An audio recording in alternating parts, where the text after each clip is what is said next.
Is that now? I said they're not going to see me back.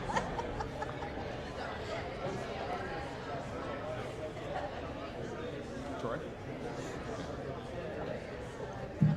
Good morning, everybody. Welcome to the 2026 Pensacola Supplier Development Exchange.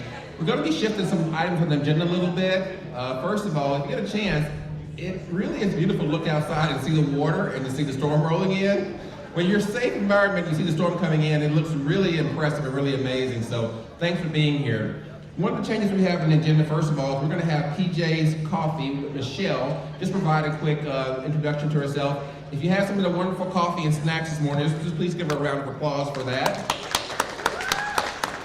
She's been a great supporter and sponsor of the Chamber, helping out with coffee, different events, and we're so glad to have her bring some great snacks for you this morning. So we'll turn it over to Michelle. I got to bring this one down. Good morning, everybody. You can even see me. Hey, so I'm Michelle. Here you go, Michelle. How can Joe. I am the owner of PJ's Coffee. We have been open for 3 years here in the Pensacola community, and I love being part of the community here and bringing my New Orleans coffee and breakfast and pastries everywhere we go. We are on Airport Boulevard, the corner of Airport and Old Palafox, and we're open every day of the week. So we appreciate you guys, and we hope to see you there. Thank you. Thanks, Michelle. Has anybody been to the events in the last few years? If raise your hand, have been here like 2-3 years ago. I see in the crowd. I see a couple of hands being raised. But yeah, we definitely did things very differently back then. Usually this morning about 7 o'clock, I'm running around to Krispy Kreme, I'm going to Panera, I'm getting donuts and bagels all by myself. Thanks to the wonderful help of Jennifer Harris. Jennifer, wave your hands over there, Jennifer. She said, Brian, why are you running around town and doing all this stuff when you can have folks that'll do that for you? Michelle's jumped right aboard, and she brought the coffees for her last year, and today she's bringing pastries for us, so we appreciate the help.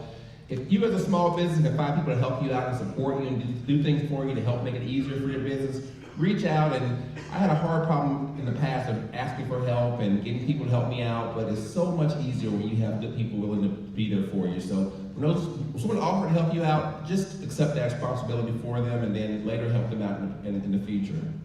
Well, first of all, it's my pleasure to be here today. And I do want to provide some welcomes from different areas. One of our big partners for this event is, of course, the City of Pensacola. They provide a facility for us today. Deidre Lunderman provides helping get the food trucks organized we can have later for lunch. And the City of Pensacola want to come out and just say some greetings from you and provide a welcome and to let you know that they're real people. The people behind the scenes that want to build relationships with you, talk to you, and find ways to work with your businesses. One of the challenges when I talk with other chambers across the state is that a lot of their government connections are not very strong. The City of Pensacola has been an amazing supporter of ours. They provide funding for the chamber to help build up businesses. They provide space for events. They're just wonderful to work with. And the first person I want to provide welcome to our student administrator, David Stafford. David's come on up front, over here? Oh, over here, okay. Yeah, but David, he was involved with the supervisor of elections in the past, came on board with the city just recently. He's done some wonderful things helping to get the city organized and put some great processes in place. I'm so glad to have David here today to welcome everyone. David. Good morning, everybody. Normally we're out here watching the Blues fly here in practice, but I don't think that they may not be flying today. But thank you all for being here. Thank you to DMS for hosting this event. I'm just going to be here. I'm here on behalf of the mayor. He would be here, however, he is up at the University of West Florida. The Career Source Florida board on which he sits is actually meeting here. We had an event a great event yesterday to talk about workforce development here locally at City Hall. We went and had a tour of the American Magic facility over at the port. And then their board meeting is here today up at UWF. So that's where the mayor is, otherwise he'd be here today. Thank you, Brian, for helping organize this event. I know Representative Salzman is out here somewhere. I know you'll be hearing from her here in a minute. But as Brian said, it's wonderful to get everybody here in the same room, and I see lots of friendly faces, people I've known and worked with over the years. This is a relatively new role for me. I haven't even been in my job a year yet. But one of the things I think is undeniable is the things, there's a lot happening here, not only in the city of Pensacola, but in the county and in the region. A lot of it is facilitated through government projects. And I've had a sort of a crash course in this side, the government side of those projects. My previous job, I didn't have to worry about that. We had folks that did that for us. It's a complicated process on both sides, on our side, on your side, and our purchasing department, our public works project, public works department, they all do phenomenal work in trying to make sure that these projects go on budget, on time, which is a big thing when we're dealing with grant administration. That's another thing I've come to have a deep appreciation for, are these grants, which we've been very successful in getting grants to be able to facilitate a lot of these projects here in the city of Pensacola. But there's a lot of that goes along with that, and it's a two-way street. It's not only us who are managing those projects here on the ground, but also the folks that on the other side that are actually doing the work and supplying the necessary materials for those projects.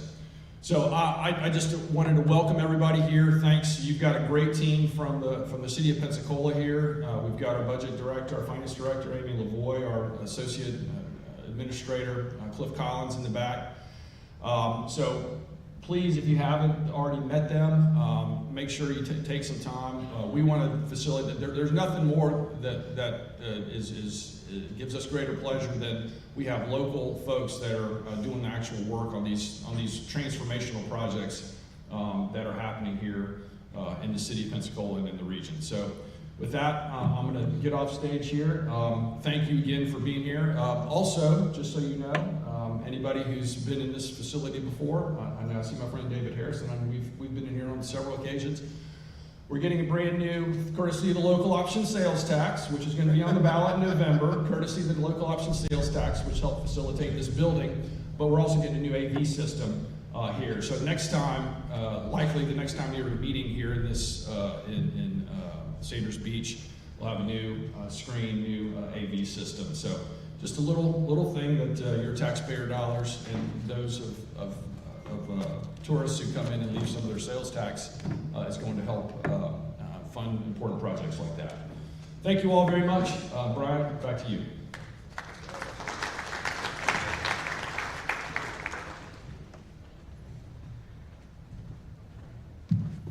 Next we have Cliff Collins, who's the Associate City Administrator. He's going to come up and say a few words. And one of the reasons I wanted to have a few people say a few words from different parts of the city, because I want you to see their faces. I want you to be able to see their names and know there are people behind this. And Cliff's new to the work in the city of Pensacola, but he's definitely a force to be reckoned with. Whenever he has things going on, he gives me a call for assistance. He invites me to meetings that normally wouldn't get invited to. He's only been here a short time, but it's a pleasure having him. I'll let Cliff tell you a little bit about himself, and we welcome you from a city perspective again. Cliff.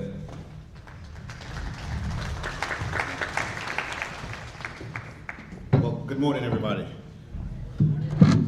What I'll do is I'll just echo what David said, and then I just want to highlight one thing from the city's perspective. Deidre, can you raise your hand? Courtney, where are you? Courtney, all right. That's our procurement team.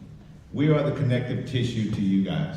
So if you have questions, you have concerns, you have issues, we want to help. We want to be transparent. We want to make sure we can connect the dots for you because we work for you guys. That's the mayor's position, and that's where we stand every day for what we do. My background, 2 days ago I hit 1 year in a job. So pretty excited about where I've been, where I've come. Thank you. Really excited about it. My background though is I did 38 years in the Navy, retired out of the Navy, started working for Escambia High School, and then I got a phone call from a buddy of mine asking me to come work with him, and that was 1 year ago. And so here I am. I love what I do. I love supporting the people. I love supporting the city, and I love where this city is going. So our commitment to you, transparency, connective tissue. You need anything from us, look us up, call us. And if you ever run into any friction, I'm on the email, I'm on the internet, hit me up. I'll definitely come to you. Thank you.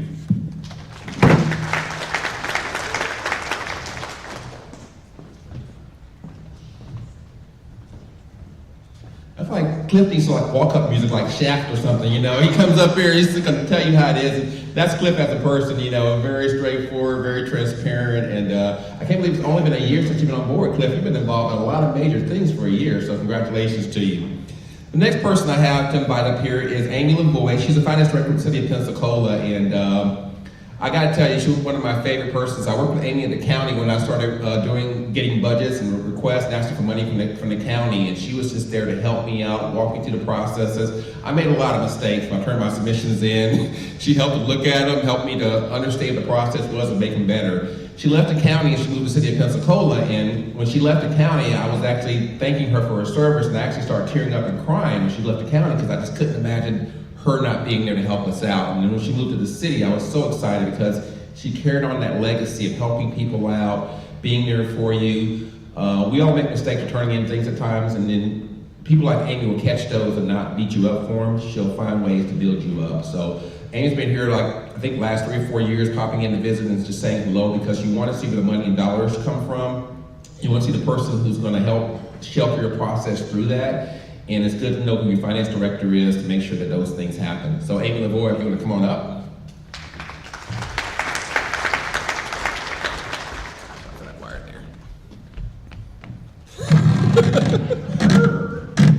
My name is Amy Lavoie. I'm the finance director for the city, and I wanted to thank Brian Wire. Over the years, he's put these on. He has been a resource for us whenever we need it, and I can't think of a finer guy, so I'm always glad to work with Brian Dwyer. He's a fabulous human, and if you don't if you don't have a chance, if you haven't met him, please avail yourself. He's just a wonderful guy. And then I wanted to say thank you to all of you for coming here in the heart of a storm. If you haven't turned around and looked at the bay right now, you can see we are in the heart of a storm coming in right now. I appreciate your time. I appreciate your effort. I appreciate very much anytime any of you bid on the city's projects, because there is strength whenever you do. I only ask, would it kill you to come in under budget a couple of times when you turn in a budget? Would it kill you to do that? So I wanted to thank you. It's been a whirlwind of projects. You will see a number of things going on in the city. If you look around, and it's because of you guys that we're able to get it done, whether it's Hollis Williams and the Reimagined Park, redoing Palafox, tearing down a hospital in the Baptist area. All of these projects, building American Magic, all of these are because of all of your efforts. And I wanted to say thank you for your time and your effort.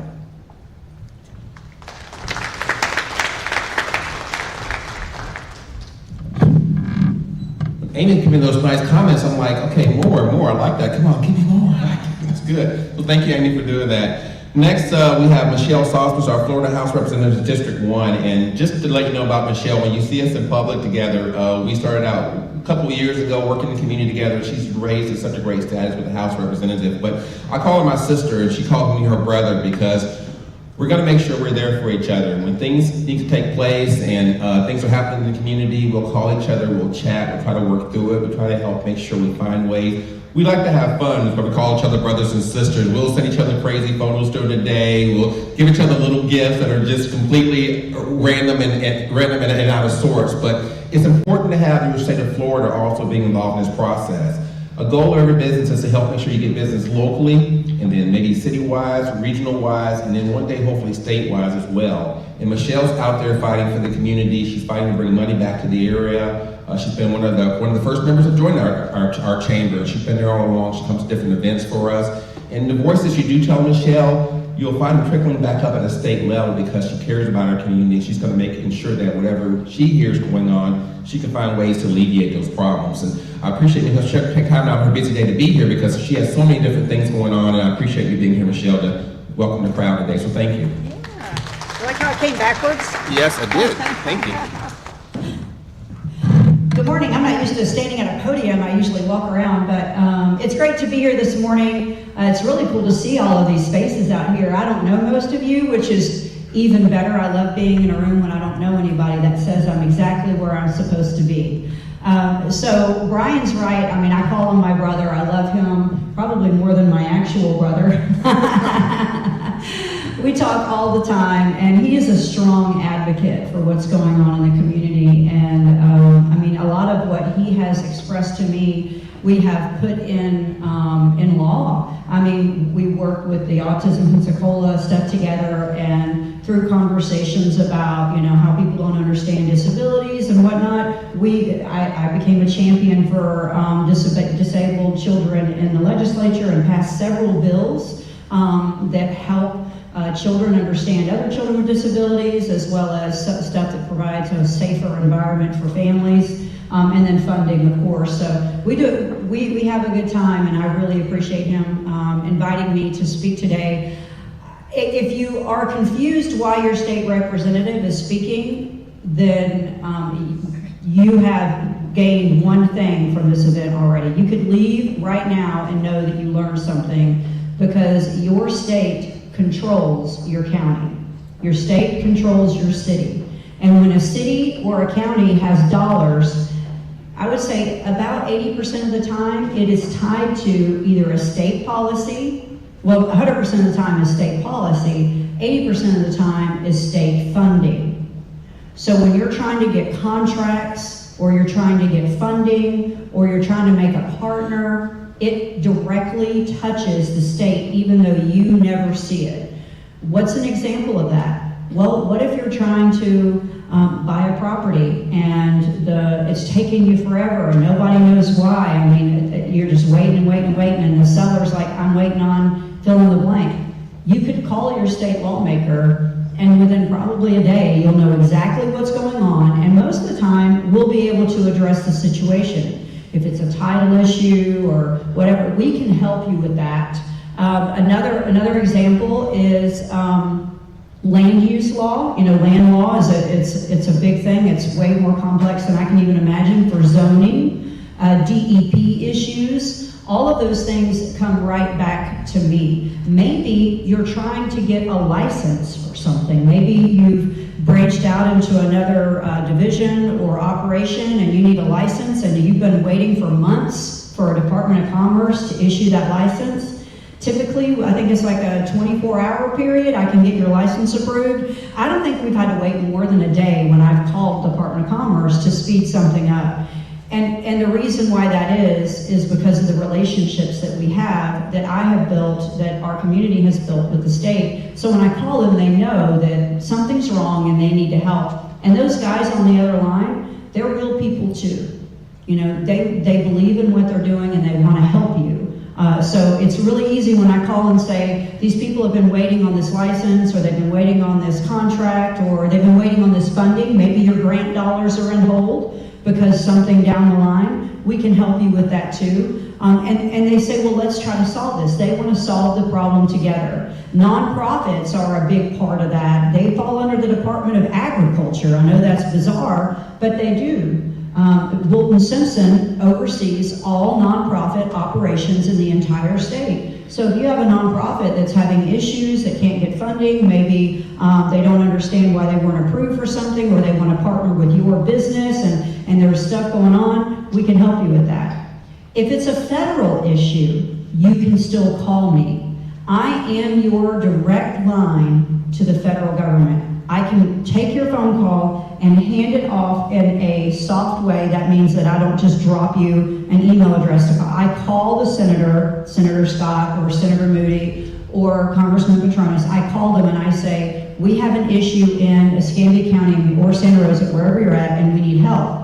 And now you've got an immediate line, and that congressman, that senator are helping you, whether it's tax issues, maybe it's your visa, or there's a lot of stuff federally, even your contract with grants or issues like that. So I don't mean to go on, but I'm trying to help you understand the importance of having my phone number. You really need to know that you can call me. People call me because their ditches are mowed, and I'm happy to help with that too. You know, I know who to call at the county, and I'll get you in touch. So if you haven't learned anything today, learn that your state lawmaker, no matter what district you're in, whether you're downtown, which is Andrade now and will be John Fay in November, or you're in Nathan Boyle's district in Santa Rosa County, we are here to help you. And Senator Gates is also here to help you as well. He's also a great partner. So my cell phone number is 850-207-5024. That's 850-207-5024. You can text me, you can call me. If I don't answer the call, shoot a text.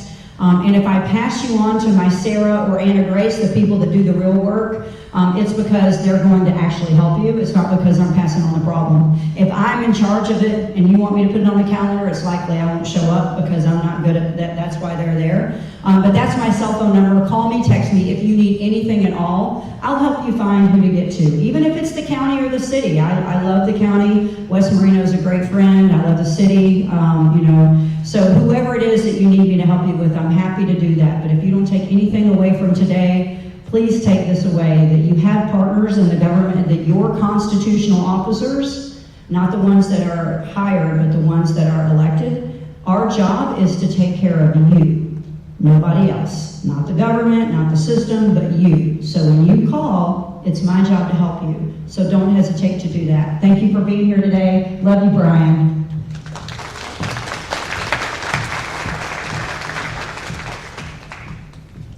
Getting Michelle's cell phone number, that's pretty awesome. You guys have the number. I'll give you mine now too because she gave you hers. Mine is 813 area code 390-8198. That's my actual cell phone number. It's area code out of the area. I came from Tampa after leaving here in Pensacola, and I just kept it because I had so many doggone numbers that I'm just gonna keep my Tampa cell phone number area code anyway.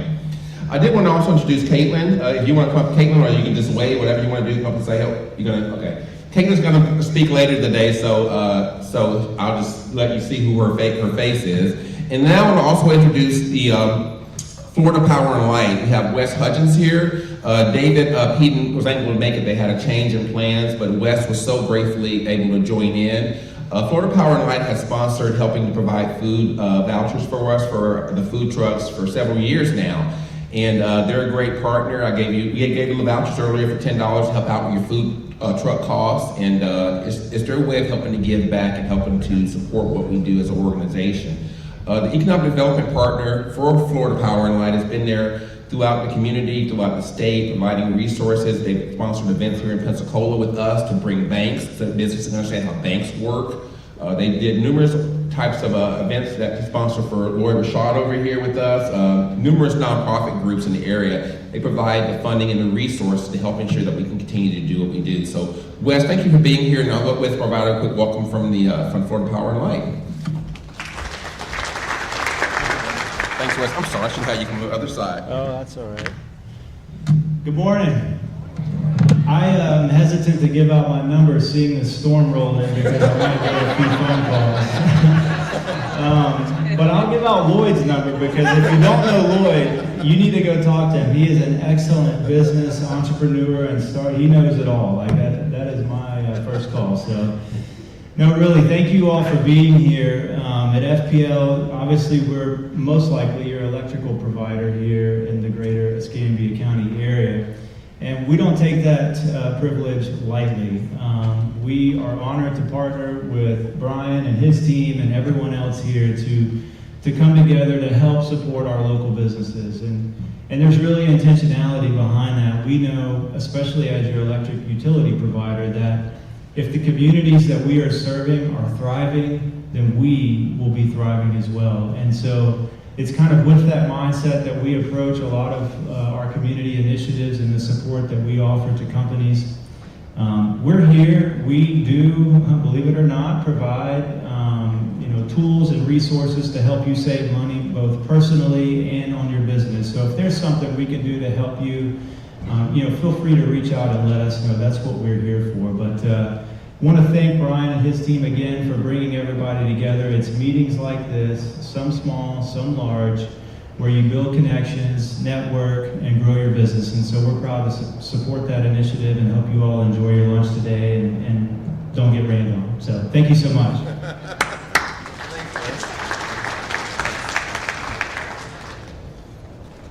As Wes was just speaking, I had an alert on my phone saying that Tropical Storm Dolly has now formed in the Atlantic. So it's just amazing. We know that Dolly Parton passing away has a big impact on the community, but it's amazing that tropical storm is just formed in her name.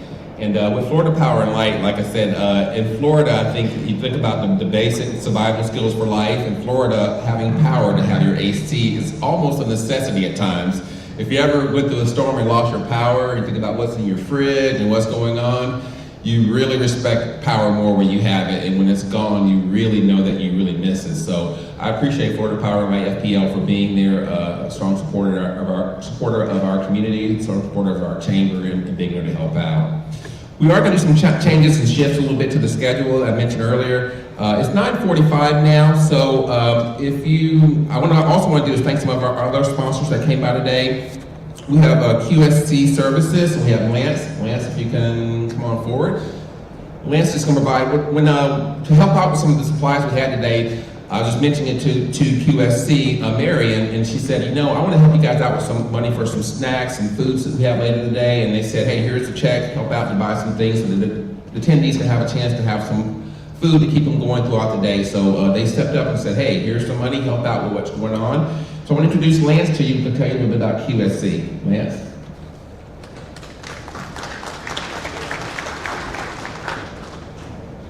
Thank you very much, Brian. It was Caleb's first day at a new job. He was going through orientation. He was experiencing the excitement of being in a new environment, being able to meet new people, having new tasks. He was in the marketing department, and the creative director is taking him through the onboarding, going through all of the normal things, talking about how they style their brand and everything like that. And the creative director gets to the end of his presentation, and he looks at Caleb and he says, but Caleb, out of all the things, I want you to remember what I'm about to tell you. And the creative director puts up a picture in the presentation, and it's of a hitchhiker who has a sign, and on that sign, it just says, to Jackson. And the creative director looks at Caleb and says, Caleb, how many people do you think are going to be compelled to pick up that hitchhiker? Caleb looks at the sign and says, well, not many. I mean, it's not very emotive or anything like that. I wouldn't have any motivation to pull over and help them out or anything like that.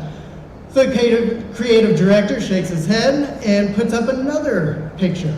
It's the same hitchhiker, but this time the sign says, to moms for Christmas. And he asks Caleb the same question.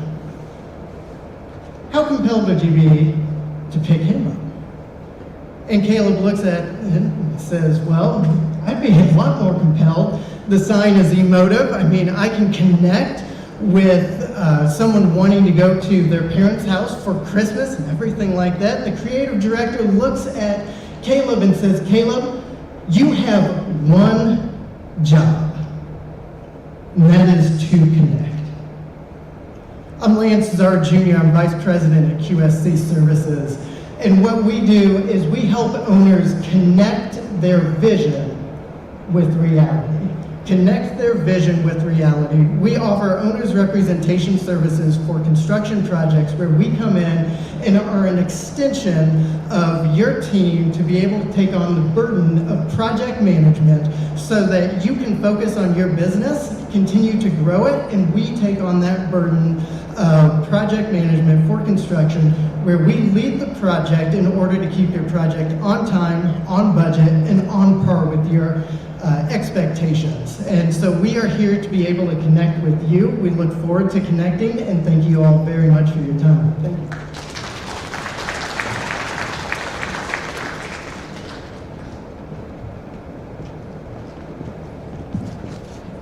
As a small nonprofit and similar to your small business, and do a little bit of everything. So I'm video recording the presentations personally myself a little bit to make sure I have personal videos, and later you'll see me taking out the trash, you'll see me sweeping the floors, whatever it takes to get things done. And that's one of the things being a small nonprofit owner with the chamber, that we realize that you nonprofit owners, like business owners, like nonprofits, definitely do a lot of the things on your own. So we applaud you for making sure you get things done. I love to see the vision of small businesses starting out small, but then growing and getting bigger. by being able to grow and expand. And this is one of the reasons why we're here today, to grow and expand. We've had people from here in the past fly in, as far as from New York, come in from Miami, Texas, Louisiana, because it gets a chance later in the day when we have the vendor tables to be available, to get an opportunity for you to be able to meet those purchasing managers and grow your businesses. But one of the biggest opportunities you have today also is look around the room, take your business cards, meet people, talk to them. Those are the connections that Lance talked about. Those are the things that Michelle and the City of Pensacola talked about, building connections and making those personal relationships to have you grow and expand. One of our other sponsors, make sure everybody looks pretty today. Make sure your hair is done right, your clothes look good, because one of our other sponsors we have is WBQP over there, Troy Mims over there. You can wave at Troy. And he's also part of the Praise TV.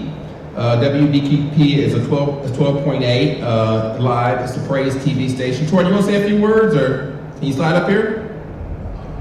Come on up if you get a minute. But yeah, so they're here. They've been recording the event for us for several years now, and helping the recording of it, helping able to see the things later, and the ability to have those things streamed are very important. So please feel free when you see Troy here recording or taking some pictures and things later, just make sure we have a recording of what's going on today. So Troy, I'll turn it over to you. Thank you, sir. Thank y'all so much. Yes, my name is Troy Mims with WBQP TV and also Praise TV channel here in Pensacola, Florida. Of course, we have 12 different stations. Some of the stations, what we do is name them a sub-channel, give them a little bit of more jazzy up way of connecting with people. But we are so happy to be able to partner with Brian, partner with you guys. If you need advertisement, you having an event that needs professional live streaming services, or if you having an event that needs a stage, if you need equipment such as concert equipment of all kinds, from the speakers, to the microphones, to the front of the house, the back of the house, the mixers, whatever you need, we can accommodate any type of concert and any type of equipment rental on the audio side, as well as outside stages of any sizes. If you guys have gone to the fair, you've seen that stage. Yes, that's one of our stages. We have several stages like that. Also, tables and chairs, whatever you might need. It's something as simple as that. Also, TL Lawn Care Services, that's my sons. They have a lawn care service as well. So you can reach us all at one number. Oh, forgot about one of the major companies that we have. It's called Gourmet Soul Food To Go. That is a rising catering service in the area. Gourmet Soul Food To Go has been in business for about 3 years. We do a lot of church catering. We do a lot of weddings. We do a lot of reunions. Also events like this of any sizes. We are so happy to be able to, in November, we're going to be doing the 100 black men. They having a gala. So we are so happy to be able to be doing that. But we do several different things. But ladies and gentlemen, we just want to be a service to the community. So if you ever need Praise TV channel, WBQP TV, Mr. Vernon Watson is my partner. And he could not be here today because he's got the hottest morning show. So if you have an antenna, I tell everybody we're the king of antenna here in Pensacola, Florida. We've been around for over 32 years as the only black owned, only two people owns WBQP TV, the only black owned television station for 1,000 miles. So we're so happy and we thank God for it. Let us know if we can do anything for you. We have a lot of tools in the toolbox. God bless you.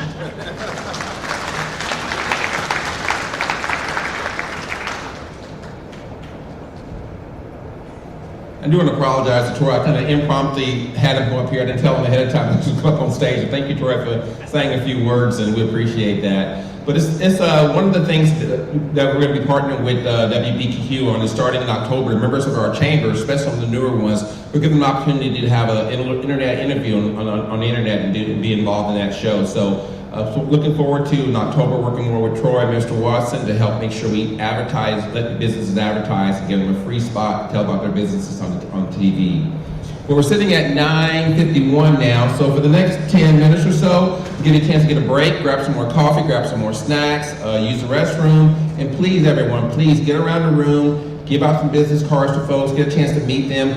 We'll have several folks coming in throughout the day. If you look at the agenda, we're going to have a couple of speakers this morning. We'll break for lunch, and then we'll have the afternoon reverse trade show where you can go meet the actual vendor tables and talk to the purchasing managers. We'll have folks coming in from Tallahassee, from different counties throughout the morning. I'm really telling the truth. I'm not lying. They are going to come in. They really are. They're going to come in throughout the day and be here. Hopefully, they can make it through the rain now. I'm getting a little nervous, but we had 245 guests register for the event. The registration got cut off yesterday. Several folks wanted to come in afterwards, and we told them come on here. If you ever look at this event in the future, you don't have to be here from 9 o'clock to 2 o'clock. Come whenever you want to. Come in the morning time, listen to discussions, network, get some snacks and food. Come in the afternoon for the trade show, whatever works best for you. So it's really an open environment. You'll see folks coming in and coming out and being here throughout the day. But the main thing is when you're here, gain the value from it. Get a chance to meet some people, talk to them, build those relationships, and get your business growing and expanding even more. Well, thank you to all the sponsors that spoke earlier. Thank you to all those folks that provided welcome, especially from the city and from Michelle Softman's office. Sarah and Anna Grace over there, wave at those ladies. They're the ones who do a lot of the coordinating of schedules and activities for Michelle. Feel free if you see them to reach out and say hello and get some information if you need to get some things done. They'll be happy to help out. Thanks again, everyone, and we'll get started back again around 10:05. Thanks, everyone.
welcome back, everyone. And you guys get an A+ for handing out business cards and meeting people. I see everyone made some good connections around the room already. So great job doing that. As part of our flow for the day, what we normally do here, if you've ever been to one of these before, is that we always have a little bit of the morning time. People have some discussions and little presentations so you can see who's doing certain things in the room. And then we have our lunch break, and in the afternoon we have the chance to meet those actual vendor table leaders. So that's taking place in the afternoon. But for now, I want to go ahead and introduce you to what's part of our section called the Resource Agency's Small Business Spotlight. I hate to disturb you guys. You guys are having such a good time talking to each other over here. Okay, let's see. Everyone about settled in now? Okay. So thank you again. The weather looks like it's clearing pretty soon here, which is a great sign for us. But next I want to introduce you to Chip Wells. Chip Wells is Associate Director of Apex Accelerator. Oh, let's clap for Chip. I forgot your walk-up music, Chip. I'm sorry about this. I'll get it right next year.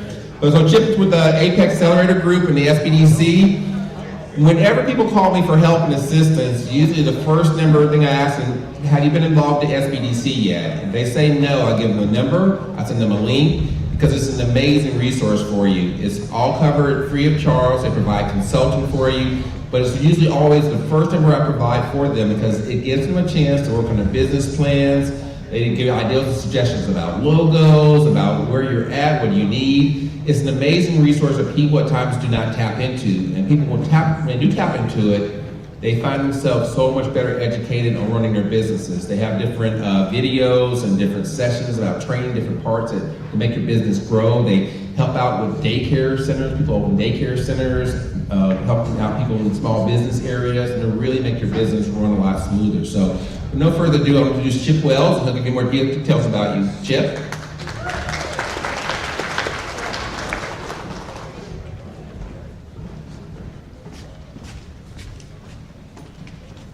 Well, thank you, Brian. I appreciate that. He stole all my thunder, so I got not much more to say. All righty. So, real quick, what I want to do is talk a little bit today about the Small Business Development Center, specifically at UWF, and what we can do to help you business-wise, and then about the Apex Accelerator Program, which is the government contracting arm of the SBDC in the state of Florida. It's very complicated, but we're funded by the Department of Defense, Department of War, where the SBDC is funded by the SBA and several others around the state. Representative Salzman, we need some more money, but we'll get to that. All right. So, who are we?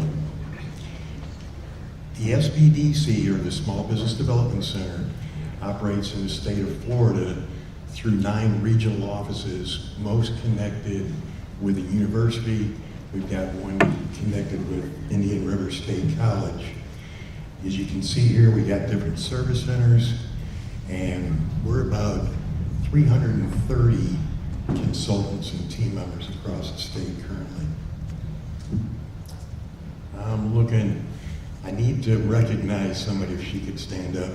Krista Wilson is local here to Pensacola. She's a Small Business Development Center business consultant and an Apex consultant. So she's a great resource, and she does spend a lot of time trying to keep me straight. So if it goes to voicemail, bear with her. Alrighty, a little bit about the UWF region, where we're at. Basically, think of us as the Central Time Zone and Gulf County. We have a consultant in Panama City that travels to Gulf County once a week. Says it drives him nuts trying to figure out the time zone. I think he's just trying to tell me that he's leaving early or leaving late or something, I'm not sure, but works out well. All right, let's get down to the nuts and bolts of what we can do to help you. As Brian said, everything that we do for you, with the exception of some training classes, workshops, is it is absolutely no cost. okay? We'll get into the training programs here shortly, but what kind of things can we actually do besides the one-on-one individual consulting? International trade. Does anybody, do we have any manufacturers in the house that might want to sell overseas, or a service? Okay, we can help you with that. Disaster recovery assistance.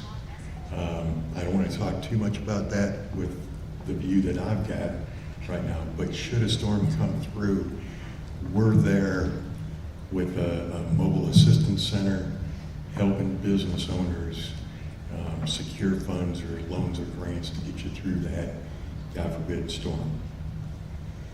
All right, everybody got a business plan? And you're happy with it?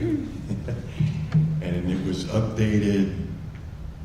Okay, we won't get too far into that. Financial projections. Anybody ever go out and get a loan? Or they try to figure out how I'm going to make money and put it on paper, not just bid your job from, your gut instinct, or what. You got to figure out if those projections are going to make you money. Everybody licensed? Anybody do work with the City of Pensacola, Escambia County? You got your BTR? I'm seeing some going, what's a BTR? Okay, get with us, we'll help you out with that. Market data. Can you succeed in your business based on current market data? We can help you with that. UWF allows us to use their software. We'll go through it, show you who your competitors are, how many there are, what the need is in the area. If you're going to sell, snowsuits at the beach in Destin, we can help you make that decision. Industry, you'd be amazed at some of the ideas we hear. Industry data, same thing. How many are there really out there doing the same thing that you're going to do, and what differentiates you to be the success that you want to be? Marketing, I'm not a marketing person, okay? But we have several, I think we've got, 3 MBAs on staff now with marketing, and we'll turn you over to them. And they amaze me with some of the ideas that they come up with. Also run SEO for you on your websites, things of that nature. And lender referrals. We maintain fantastic relationships with a lot of financial institutions, banks, credit unions. We know who's got the appetite for what industry. I.e., if you're going to open a restaurant, there's a lot of banks that won't do restaurants. There's several that will, okay? To keep you from having to call 40 different banks, we can make a referral for you, okay? With your permission, everything is covered by confidentiality. All right, we talked about training events. This is 2025 data, and Krista and I were giggling about this a little bit yesterday. Last year, the staff at UWF held 71 training events with 741 attendees. Okay, we're pretty proud of that. Those are people that came in and sat in our workshops and listened. Some of these at a cost, some of them at no cost. I had to jump up and ask Krista to take a look at the slides, because yesterday I was involved with the state of Florida, the state of Alabama, the state of Georgia. We had 1,931 attendees, so we got that covered. All right, we talk about what we can do and what we like to do for you, but what does that really equate to? What does that mean? Everybody's got goals. Each individual consultant has goals. How did we perform? Last year, with, it just says hours, these are consulting hours. We had 10 business consultants on full-time last year, over 11,000 hours of consulting, 116 new business starts. That means people came to us and said, I want to start an LLC. Okay, what do we gotta do? Let's go back to Krista for a minute. She was recognized last week at the state conference. She's helped over 125 individuals start businesses in the state, so she does wonderful at that. My point is, I know Rep. Salzman gave out her cell phone number, several others did, but I'll give you Krista's number here in a minute. She's a rock star. We consulted with 1,117 unique clients. Well, that didn't line up the way I wanted it. I worked on it yesterday. Capital access. We help people get loans, whether it's SBA loan or commercial loan, over $57 million. And the folks that want to work with the government, this is just in our region. Our clients are in our region. We help them secure almost $40 million in government contracts, whether that be federal, city, state, things of that nature. And any innovation type, engineering folks. Okay, we help with that also, and that counts as a government contract. The Sibber Sitter program, fun stuff. All right, let's get into the Apex folks, the actual government contracting.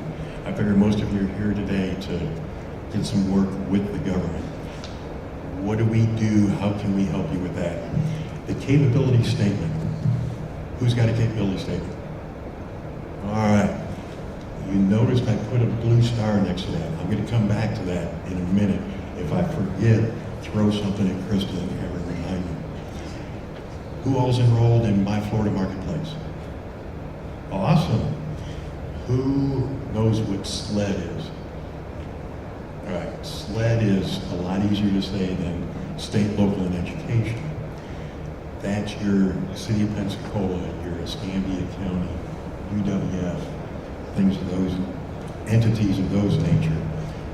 Very important, especially in this area, and depending on how long you've been in business or working with governments, the state and local is a great place to start and get that past experience, past performance that the federal government is looking for. Okay?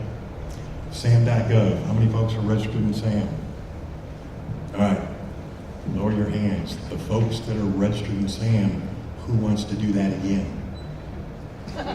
We're here to help. Okay. Yeah, we were talking earlier about who's retired from what. I don't want to say we're from the government, we're here to help, because then they'll never call us. SBS profiles. For those of you in SAM, have you checked your small business search? Okay. Reach out. Everybody in business stalks everybody that's in business. I don't know of a better way to say it. If you're in SAM.gov, you have a small business profile, okay? You want to get in front of any questions that the government agency or a prime contractor is looking for. So if you've got an SBS profile that's got your company name and your cage code, phone number maybe, but everything else is not supplied, not supplied, not supplied. What I mean is keywords, capability statements, past performance. Buyers, we got government buyers in the room, federal buyers in the room. They're human beings. I'm not saying it's always the path of least resistance, but if you're not in front of the questions that they're looking to have answered, next. Think about it, if somebody's going to buy us lunch today and we all decide we want pizza, somebody's going to Google that. If the first one that pops up and says Sam's Pizza, and that's it, that thumb's moving, you're scrolling. Next one is Bob's Pizza, same thing, it's just blank. The third one says today's special is wink, you're going to hit that one, okay? That's what your SBS profile does for you. Solicitation response reviews. I love looking over solicitations, and I love helping you out. But if it's due at 4 o'clock, don't call me at 3:30, okay? It's just, if you're gonna put in for If you find an open solicitation you want to put in for it, send it to me. Say, hey, Chip, I'm working on this. That gives me a chance to review it. If it does come down to the day of, I'll do what I can do. But send it to me a couple days before. Let me take a look at your responses. NAICS codes have to be there. Local government has certain things that they want. I'm a second set of eyes. You're the expert at what you do. I'm just looking over what you sent me, and I like catching the mistakes. I like to tell the story of a gentleman that works farther east in the region, was putting in a solicitation. He answered everything, but he did a lot of cut and paste in the answers on the solicitation. That's cool, okay? Don't reinvent the wheel, but make sure you use the correct county that you're putting the solicitation in for. And end of the day, he did win it, so that's cool. Introductions, reverse trade shows and workshops. You're bound by confidentiality when you sign up for our services, but I love making introductions. So if your capability statement's there, everything's all lined up, I'll make those warm introductions to the Corps of Engineers, Eglin, Hurlburt, NAVFAC, different folks, with your permission, okay? So if you get a weird email from me that says, hey, I want to make this warm intro, you got to reply yes or I can't. All right, we're going back. We're going to a different slide. Remember that blue star. How many folks that are registered in SAM or in My Florida Marketplace have certifications? Okay, and that's on your capability statement, right? Okay. The current status of certifications is something that you definitely want to keep an eye on, okay? 8As under review, they are approving 8As. Woman-owned small business, if you got a woman-owned small business, the woman better be involved in that business, okay? I don't know of a nicer way to say it. When I retired from the Air Force about 112 years ago, a lot of my peers went out and started businesses. They put it in their wife's name to get the woman-owned small business. Their wife doesn't even know where their business is or what they do, but it's a woman-owned small business. Those rules are changing. You're open to audit. You've got to have a hand in that business. Just keep that in mind. Veteran-owned, service-disabled veteran-owned. I'm going to throw out this statistic currently. Any retired or veteran-owned small businesses? Anybody connected with the military that relies on the VA for certain things? Okay? They're the quickest, fastest thing to get into a VA hospital, right? Yeah, big time. Right now, your certification for veteran-owned or service-disabled, that waiting period is shorter than it is to get woman-owned small business.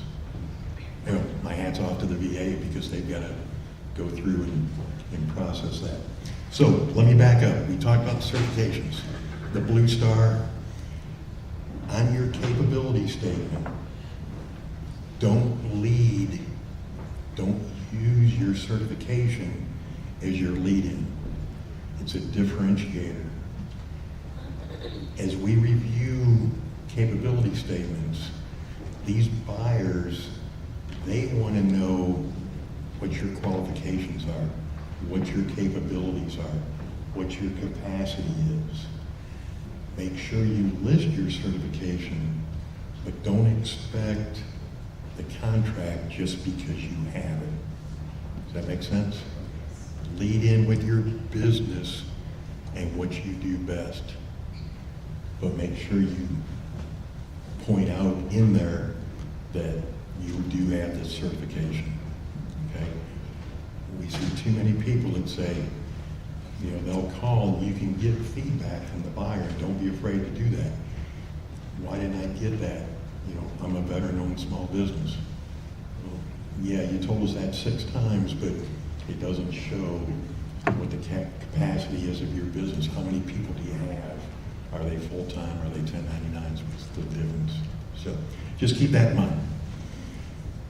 Okay, I bragged on SBDC. Now it's time to brag on Apex and what we did last year.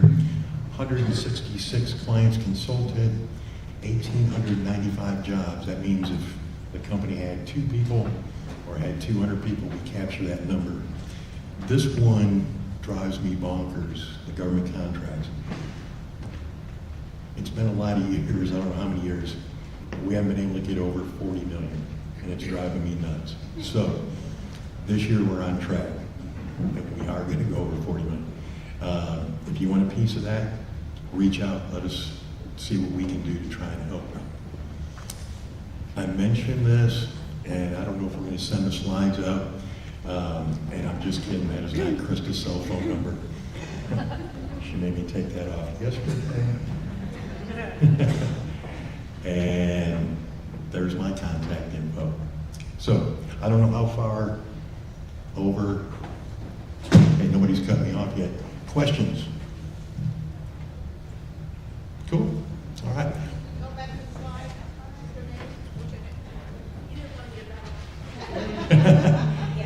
Which slide? That one? Okay. Yes, sir. Chip, I heard that you and Krista won the best Apex in the state. Are you the best at something? Well, I appreciate bringing that up. I don't want this to sound bad, but last week we were in Port Charlotte. It was rough. It rained once. No. Yes, if I may, the SBDC at UWF was named Region of the Year last year. So first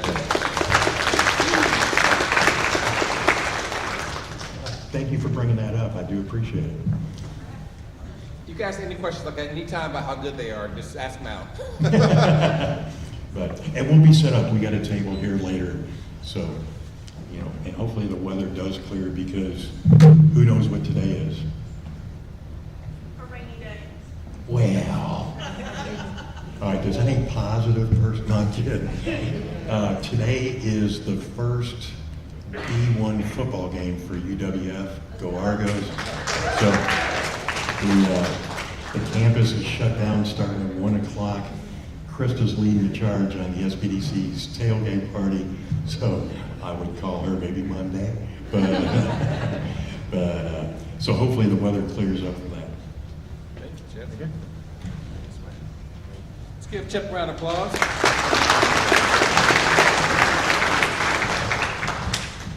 And you can see why our division here does so well. Often across the state of Florida at times, they kind of forget about us sometimes. They call us Lower Alabama or the Redneck Riviera, or we're not really part of the state or whatever. So it's good to have SBDC doing such a great job across the entire state and being recognized for that.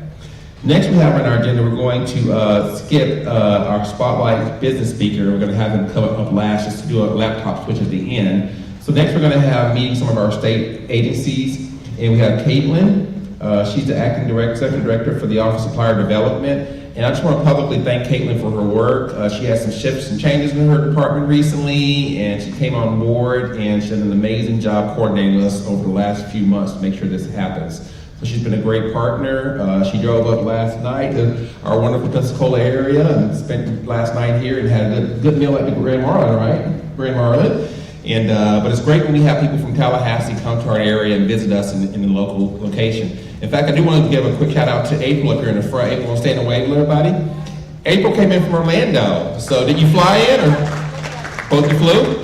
Yeah, they flew from Orlando to be here because they saw the value of being part of this. And it's good to have anybody come from outside the area to come here to Pensacola and see our area and be exposed to us. It brings back goodwill and good nature across the state. So if you see April, please shake her hand, wave at her. She's doing a great job, and we appreciate you coming from such a far distance to be here, April, so thank you.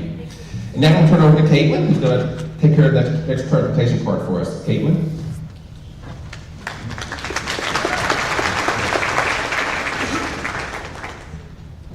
Good morning. I'm just going to get my... There we go. Okay. Good Good morning. My name is Caitlin Dawes, and I am here representing the Office of Supplier Development with the Department of Management Services. I'm going to give you a little overview about what we do, some tips and tricks for procuring and contracting with the state, and then next we have our MFMP team is going to share some information on that system as well. So what do we do? The ultimate goal of our office is helping Florida's small businesses navigating contracting with the state. We provide assistance in all different types of ways, and we also are the sole certifying entity for Florida-based women, veteran, and minority-owned businesses. Our core services that we provide, we host business opportunity affairs like this, where we connect you directly with government buyers. We share bid opportunities on our websites, just promoting opportunities that you can apply for as small businesses. We build strategic relationships with public entities and expand your local reach. And we also provide guidance by providing education and tools for you to navigate contracting with the state. So I mentioned that we are the sole entity for certifications for the state. Some of the requirements for certifications are being registered in My Florida Marketplace. That's your first step. To qualify, you also must be domiciled in Florida. You must operate as a for-profit entity. You must be at least 51% owned by whatever designation you are applying for, veteran, women, or minority owned. And financially, your net worth must be under $5 million. And again, those three certifications that we offer are women, veteran, and minority. The certification process has 3 steps. First, as I mentioned, you'll register in My Florida Marketplace. You'll get a lot more information from Ashley next on that system. Second, you'll review the eligibility requirements for your specific certification. Each certification has different requirements, so you want to make sure that you're paying attention to those and collecting those supporting documentation before you start the application process. That'll help it move a lot smoother. And then third, you'll submit your formal certification request through My Florida Marketplace, and you'll upload all of those required documents with your application. So as I mentioned, all the different certifications have different requirements. The veteran and minority and women have very different requirements, very specific to each. You'll want to make sure that you're paying attention to those categories A through G. We have an official checklist that you guys can get at our networking table later today. It helps you guide through each of the documentations that are required. Also, the alternate documentation if you don't have what we are asking for. You'll want to work through that checklist when you are applying. And some of the requirements that you're doing is proving Florida residency, proving ownership, licensing, financial information, just to prove that you're under that threshold. The timeline for certifications, 30 days is from the day that we receive all documentation. We have a review period of 30 days. Once we review, we'll go into the system and approve your certification. That is immediately, as soon as it's approved, available for download from your portal. And then it's good for 2 years. And whenever that 2-year mark comes up, we start notifying you about a month or 2 in advance, and you can go in and easily recertify. If no documentation has changes, it's a really quick click of the button, or you just switch out your documentation and update your information. So I'm gonna move on a little bit to state procurement. Understanding the pipeline to state procurement is how you can find access to those open dollars with the state. The solicitation process is broken down into 2 categories. We have informal and formal solicitations.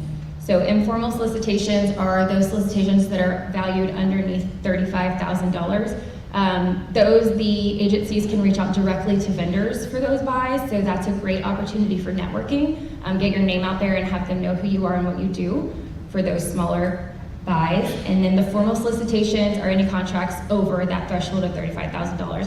So those are going to be procured through 3 different types of procurement, whether it's invitation to bid, request for proposal, or invitation to negotiate, just based on the scope of the actual procurement. Some tips for working through the procurement process. When you're reviewing those solicitation documents, I really suggest that you make sure that you're rereading those, making sure you're paying attention to the things that are being asked of you. You don't want to miss anything because then you'll be found non-responsive. My number one tip is also to opt in for those solicitation notifications in MFMP. You want to make sure that you're getting those emails for anything that involves your commodity codes in MFMP. And any questions that you have during the solicitation process, those must be directed specifically to the procurement officer. No one else will be able to answer those questions for you. Vendor resources. We have a lot of free resources out there to help you navigate our ecosystem. You can use My Florida Marketplace. There's a vendor guide out there for technical assistance and help articles.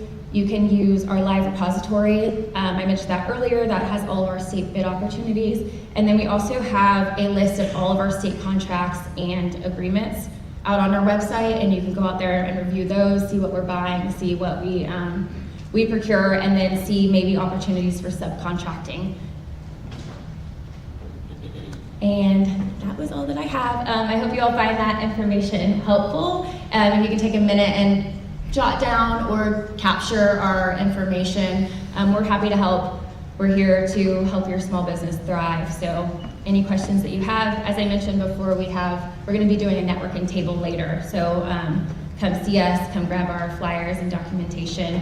But thank you very much.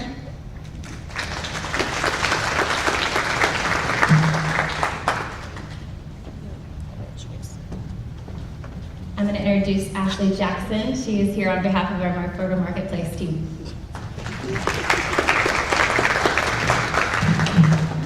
Good morning, everyone. My name is Ashley Jackson, and I am one of the MFMP training specialists with My Florida Marketplace, and today I'll be covering My Florida Marketplace for vendors. So welcome to doing business with the state of Florida. Whether you're new to state procurement or looking to expand your business opportunities, this presentation will provide an overview of the steps to help you successfully do business with the state of Florida. So here is a list of things I'll be covering today. First, we'll take a look into what My Florida Marketplace is. Then we'll dive into the different MFMP applications that the vendors use. And then I'll go over commodity codes and their structure. And we'll also get into solicitation types as well as MFMP transaction fees. So if you are unfamiliar with My Florida Marketplace, it is the state of Florida's e-procurement system utilized by state agencies to support the procure-to-pay process, which include conducting solicitations, sending purchase orders and contracts, receiving goods and or services, and submitting invoices for payment. Now, the vendors will be utilizing the VIP and business network applications. So looking at our first application, VIP, which is the vendor information portal, it is used by the state of Florida for vendor registration, billing, OSD certifications, and solicitation advertisements. You as vendors may receive solicitation notifications through VIP, but you must have a business network account to submit electronic responses to formal solicitations and state term contract RFQs. Next we have the business network, formerly Ariba Network, which is used to submit e-invoices and electronic solicitation responses. You can also set up catalogs or track interactions with the state of Florida. Although a business network account is not required to do business with the state, it is required if you want to take advantage of those features. So here are a few things you may want to know about the vendor information portal. So it is a free self-service online application where vendors register to do business with the state of Florida, manage their VIP accounts, view advertisements, elect to participate in formal solicitations, select and update commodity codes that match the goods and services that your businesses offer, manage MFMP transaction fee, billing and payments, and you can also submit quarterly sales reports and manage OSD certifications. I now want to give you guys a brief overview of what you may see when registering or logging into VIP. So here we have our MFMP VIP portal where you're able to log into VIP if you already have an existing account, and it looks like most of you already have an existing account. And if you don't have an account, you can register. You also have the option to search advertisements as well as search for vendors, including vendor registration details. But if you are a vendor needing to register, here is what that screen will look like. So you'll be directed to this page where you'll need to add your company name and your tax ID. And then if you already have an account, you'll just be prompted to log in. So once you're logged in, you'll be on your VIP landing page, which is already on your dashboard. Your dashboard is the primary landing page, and it'll provide high-level information about purchase orders, spend, invoice spend, and VPT ratings. Next, after dashboard would be your performance. In that section, you'll be able to view the details of your vendor's performance tracking ratings. Next, we have advertisements. You're able to search for advertisements and download attachments. And then next we have our fees and training. So for the fees, you can view consolidated billing invoices and report payments for MFMP transaction fees. Transaction fees are considered the fun stuff. And we'll talk more about those in just a second. And then we have training where you can access MFMP training MFMP training materials. If you're unfamiliar with the system, please utilize the resources that are available, such as training, so that we can ensure you understand the process of doing business with the state. So the Business Network, formerly Ariba Network, is an online marketplace that connects vendors and buyers for solicitations, collaboration, and purchasing. Vendors can do business with the state of Florida using a VIP account alone, but need a Business Network account to submit electronic solicitation responses. There are two different types of Business Network accounts, which include the standard account and the enterprise account. The standard account is free and includes basic features such as responding to electronic solicitations, whereas the enterprise account includes fees but allows features like e-invoicing, catalogs, and additional transaction visibility. Again, a Business Network account is not required to do business with the state of Florida, but it is required to submit e-invoices and respond to electronic solicitations. And I do want to mention that vendors with a Business Network account must establish a trading relationship, so a linkage with the state of Florida and the Business Network to view and manage POs and e-invoices directly and respond to electronic solicitations. So you're probably wondering, well, how does the state know what products and or services my business offers? Commodity codes. So a commodity code is a standard system of numbers used to identify goods and services purchased. Please note that MFMP uses the United Nations Standard Products and Services Code, so the UNSPSC. Vendors will select commodity codes in VIP to represent the products and services offered to the state of Florida in their VIP account. The code selected by a vendor will communicate to state of Florida agencies the products and or services offered by the vendor's business. These commodity codes can be updated anytime in VIP, and you can choose as many commodity codes as needed to tell the state what your business offers. So here we have the commodity code structure that includes segment, family, class, and commodity. As you move through the structure, the segment levels code is very broad and not very specific. The families level code, office supplies, is more focused but still broad. And then the class level becomes more specific to desk supplies. And then we have the commodity level, which is the most specific, identifying the exact item needed. While all levels of commodity codes exist in MFMP, vendors in state of Florida agencies must choose a commodity code at the class or commodity level, so keep that in mind when choosing your codes. So there are two types of solicitations, which include a formal solicitation, which describes a procurement over $35,000, and an informal solicitation that describes a procurement for less than $35,000. A solicitation will describe the process the state of Florida goes through to seek information such as quotes, proposals, or replies from vendors, etc. For informal solicitations less than $35,000, vendors will only be able to view solicitations that they are invited to in the business network. So state agencies will use commodity codes that you have provided, as well as your profile details in VIP, to invite businesses to participate in these type of solicitations. However, formal solicitations over $35,000, vendors will be able to view these solicitations in VIP and the business network.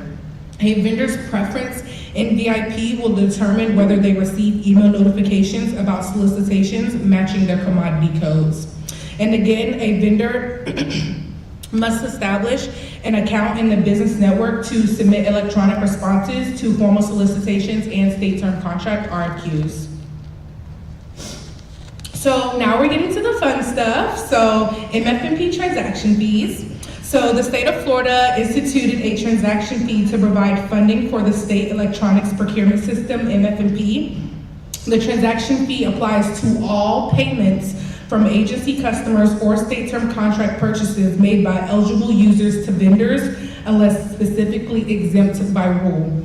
So the transaction fee is in rule as 1%, but current legislation has this at 0.7%, which is a 0.7%. Your consolidated billing invoice is a monthly transaction fee invoice that provides vendors with details of each invoice paid by the state of Florida through MFMP, and these CBIs will be available for review on the 2nd of every month. And you can make those MFMP transaction fee payments online via credit, debit card, and VIP, by mail via check, money order, cashier's check, or by ACH debit. In so many words, however you got it, we'll take it. So.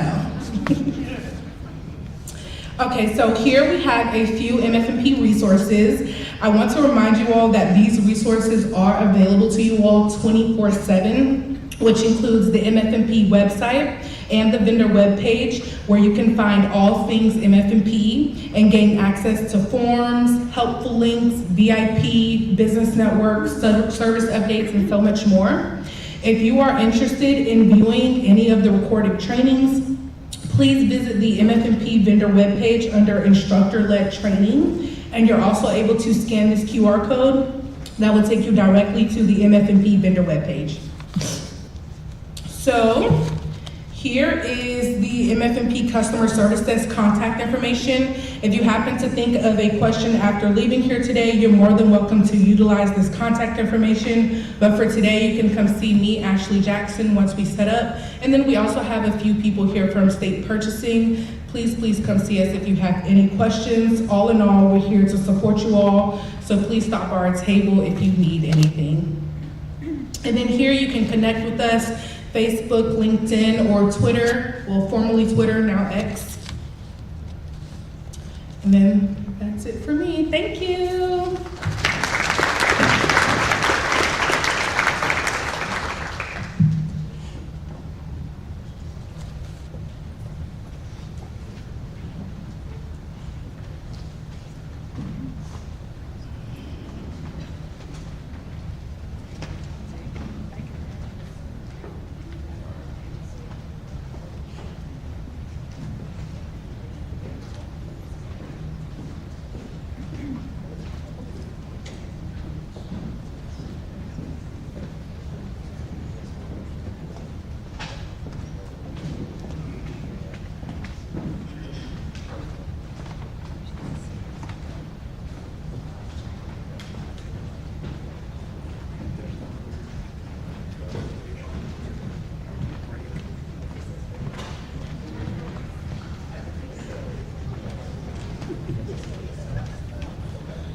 My apologies, everyone. We're working through some food truck issues with the weather and the climate and everything else outside, so we're gonna do a little pivot around here.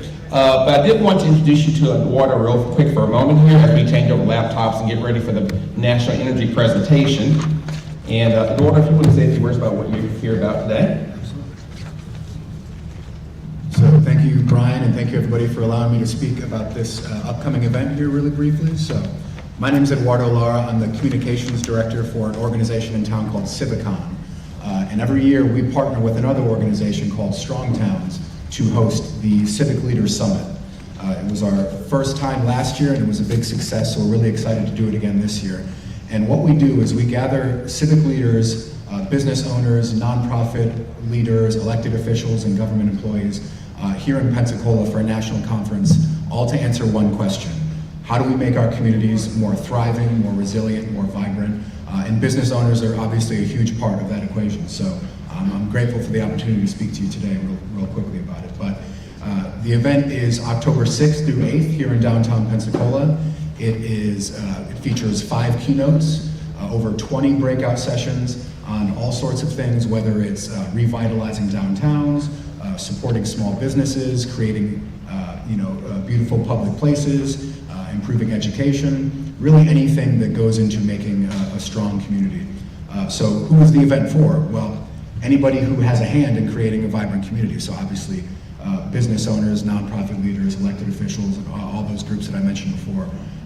Because really it's a complex ecosystem and there's a lot of different things that go towards making a vibrant community, especially as one as vibrant and lovable as Pensacola. So it's a national conference, so we've got local leaders from all over the country. We've got mayors, we've got, like I said, everything under the sun that creates a beautiful community. So I hope you can be a part of it. It's October 6th through 8th. There's some flyers over here on the table if you want to learn more about it. And you can visit civicleadersummit.com. Again, that's civicleadersummit.com. We'd love to see you there. And again, thank you, Brian, for allowing me the opportunity. Brian's actually on our volunteer committee, so this is one of the things we wrangled him into letting us do, so thank you. Thanks for coming back. Let's give him a round of applause. And if you ever worked with SCI in Clinton Town, he does supports amazing support of nonprofits and businesses in town. He's really helped some numerous small businesses grow and excel in our community. So please, if you get a chance, come by for the event, and you can definitely learn some great information and get a chance to connect with our community. Next, I want to invite up John Switzer on stage. John Switzer is going to be here for the National Energy USA, and he's called what's our Business Spotlight.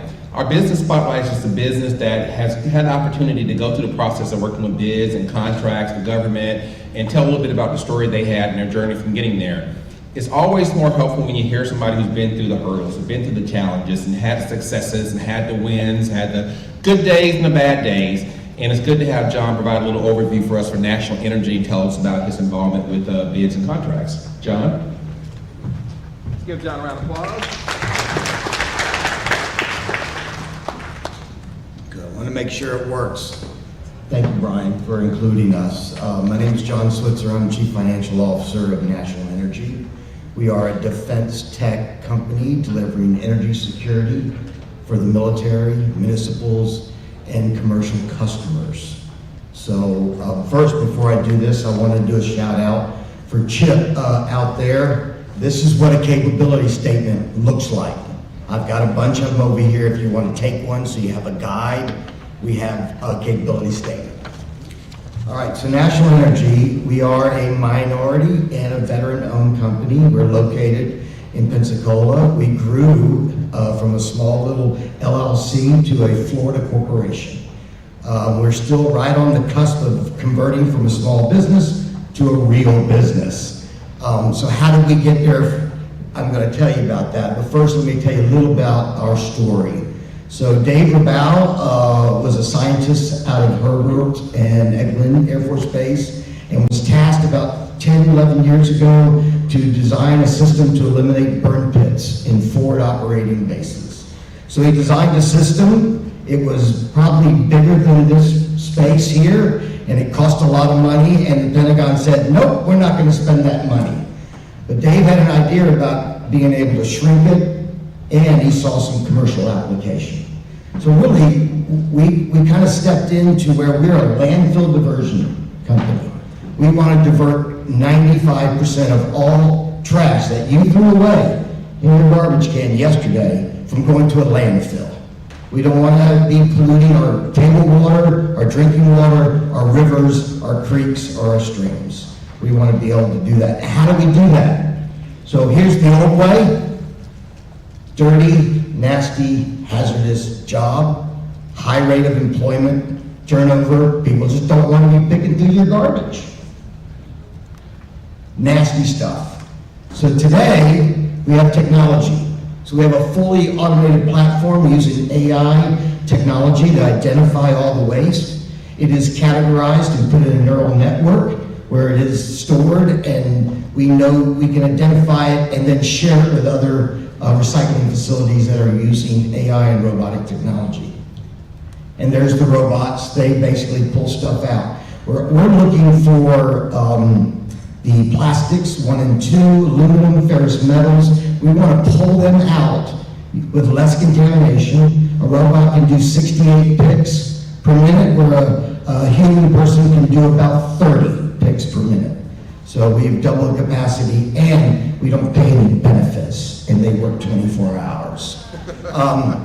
So what National Energy is really interested in is the organic stream that's in there. Most municipal solid waste has anywhere from 65 to 75% organic waste, and that right there is a fuel product versus solid waste. And we take that waste, we reduce it, we clean it up with an autoclave, we get all the moisture out of it, we put it in a pellet, and now that can be is labeled as a secondary fuel. We have an EPA comfort letter that allows us to market this and sell this. Cement plants like it because they can reduce their amount of coal that they're burning to make poured cement. You can burn it in a boiler and create electricity. So there's a lot of different uses for the stuff that you threw away the night before. So, how do we get to this? And how do I get a contract from the government? So back in 2021, Dave Rabal discovered the SITR program, Small Business Innovation Research, Small Business Technology Transfer. And so he discovered that and put in an application, and they said, sure, it sounds like a great idea. Here's $50,000, find me a customer. And so Dave did the work. This is before I came on the company as a financial person on his company, and he submitted it and he won an award. And so he found a customer, Eglin Air Force Base. And that's where we came into the next phase of our SITR, which is a phase 2, where we received about $900,000 from the federal government to design a system that would take Eglin trash, Herbert Field's trash, pull out the recyclables, and have the engineered fuel create 5 megawatts of power. That was what we put in our research and development for the Air Force. We completed that SITR, delivered them a 155-page report, and they decided that they didn't want to go to a phase 3, which is usually a procurement. They didn't want to buy it. They didn't want to spend the money, and they just didn't think they had a need for it. So we were kind of like, all right, what do we do now? So one of the things I recommend to any company that wants to work for the federal government doing SITRs and SITRs, you gotta go to conferences. So back in 2024, we had just delivered our information to Eglin Air Force Base, and we got invited to go to Defense Tech Connect in Austin, Texas. And when we went to that conference, there was every agency SITR people there. So you got to learn there's 11 agencies, and SITRs are requirements from the Congress to take 1 to 3% of their annual budget and put it into research. That's a mandate by Congress. So we were there, and I met a gentleman out of the Navy SITR program, and I told him that we have an idea for it, would you be interested? And he said he bought 5 minutes of my time. And so I met with him for 5 minutes and told him what we did, and he says, wow. And I said, well, you really have a problem down in the Keys. And so I explained the problem in the Keys to him, and he says, great. And so we were awarded a $2 million Navy contract. It's called a Navy Catapult. It was a direct to phase 2, and that's what we're currently under now. Now, you're probably sitting there going, how do you do this? So there's some website, and I believe Brian will have this available if you want some more information. So many organizations have money out there and they love new technology, especially if it's designed to help the warfighter, especially with the Navy, the Marines, the Coast Guard, the Air Force, and the Army. Any type of technology that can help the warfighter, they're interested. And the good thing is they'll pay to do your research and then you can turn around and commercialize it. And they want you to. They want to grow the small business. And they do have, there are disadvantages, but right now there's some changes in what's going on in the policies, so I'm not up to date on a lot of those policy changes.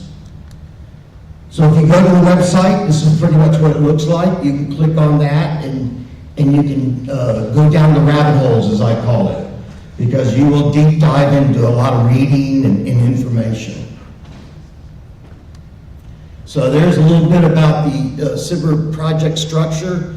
Phase 1, like I talked about, anywhere from 50 to 100,000, could be more, depending on what you're doing and who your customer might be.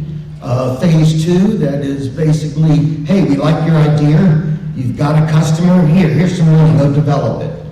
And then phase 3 is usually a procurement. So if you're making drones and you're making technology to have drones shoot down other drones, and you want to do that, then that might be something that the government might pay you to develop your technology to do that. All right. Any other questions? Because I'm a trash talker, and I'm always at your disposal. Thank you.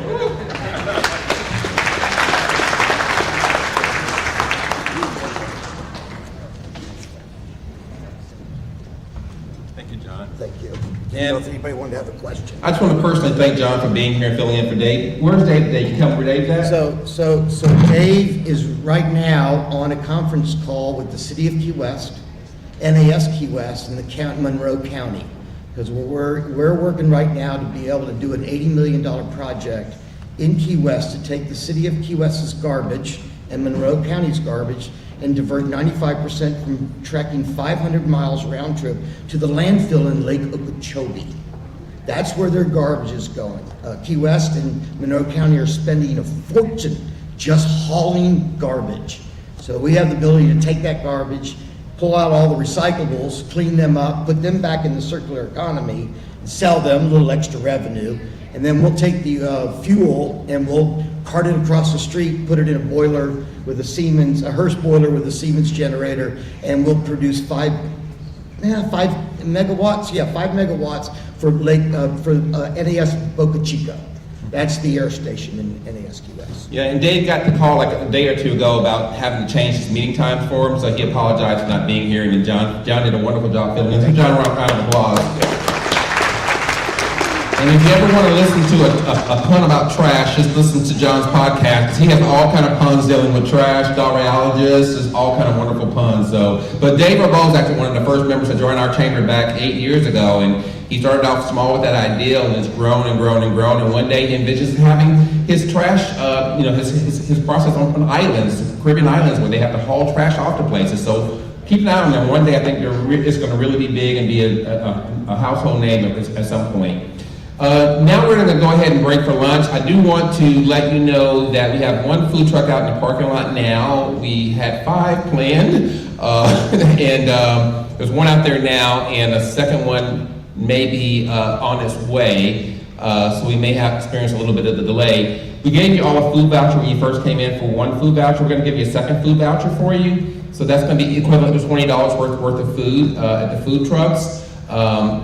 So you're more than welcome to go outside now and get your food. If you want to wait a little bit, if your lines get a little longer or anything, that's perfectly fine. At 12 o'clock, please come back into the room, and we're going to have this rearranged where all the vendor tables will be here. If your vendors, they're going to come set up during this time period in between, and you come back here at 12 o'clock, you'll have a vendor at a table, and then you'll be able to sit across them, talk to them. We don't really have a specific order we have to it. Just kind of come and wander around the room, get a chance to see whoever you want to see, whoever you want to talk to, and then we'll end at 2 o'clock. But on the way out, if you don't grab a second voucher, please, they'll walk around the room now, but if you don't get a second voucher, please get one and enjoy the lunch, and then we'll get back together here at 12 o'clock. Vendors, you can please feel free to set up whenever you like from now going forward. Thank you, everyone.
That's great. What time do you want?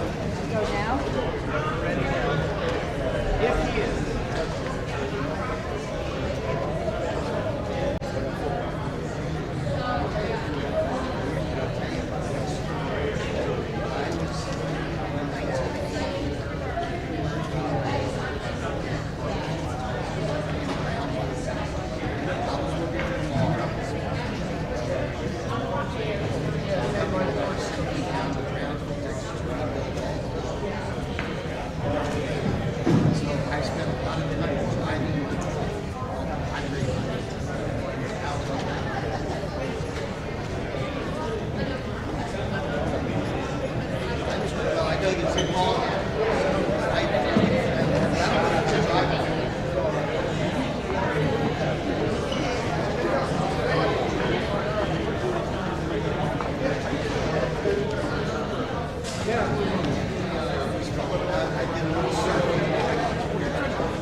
Isn't that how it works?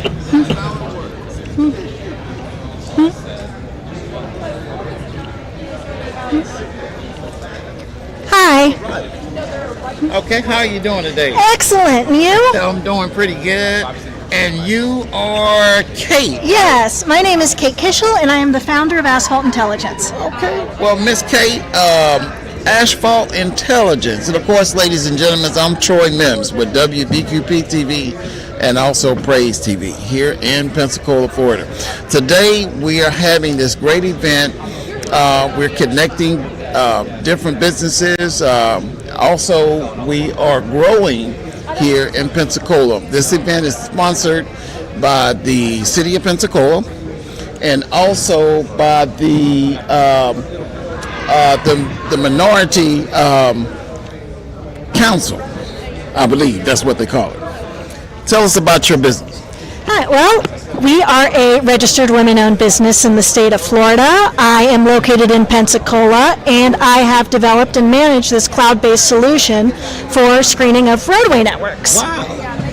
So tell us a little bit about the technical part of this. So this is my third startup. I moved to Pensacola, and I had an idea that there are thousands of lives lost every year due to slippery road surface.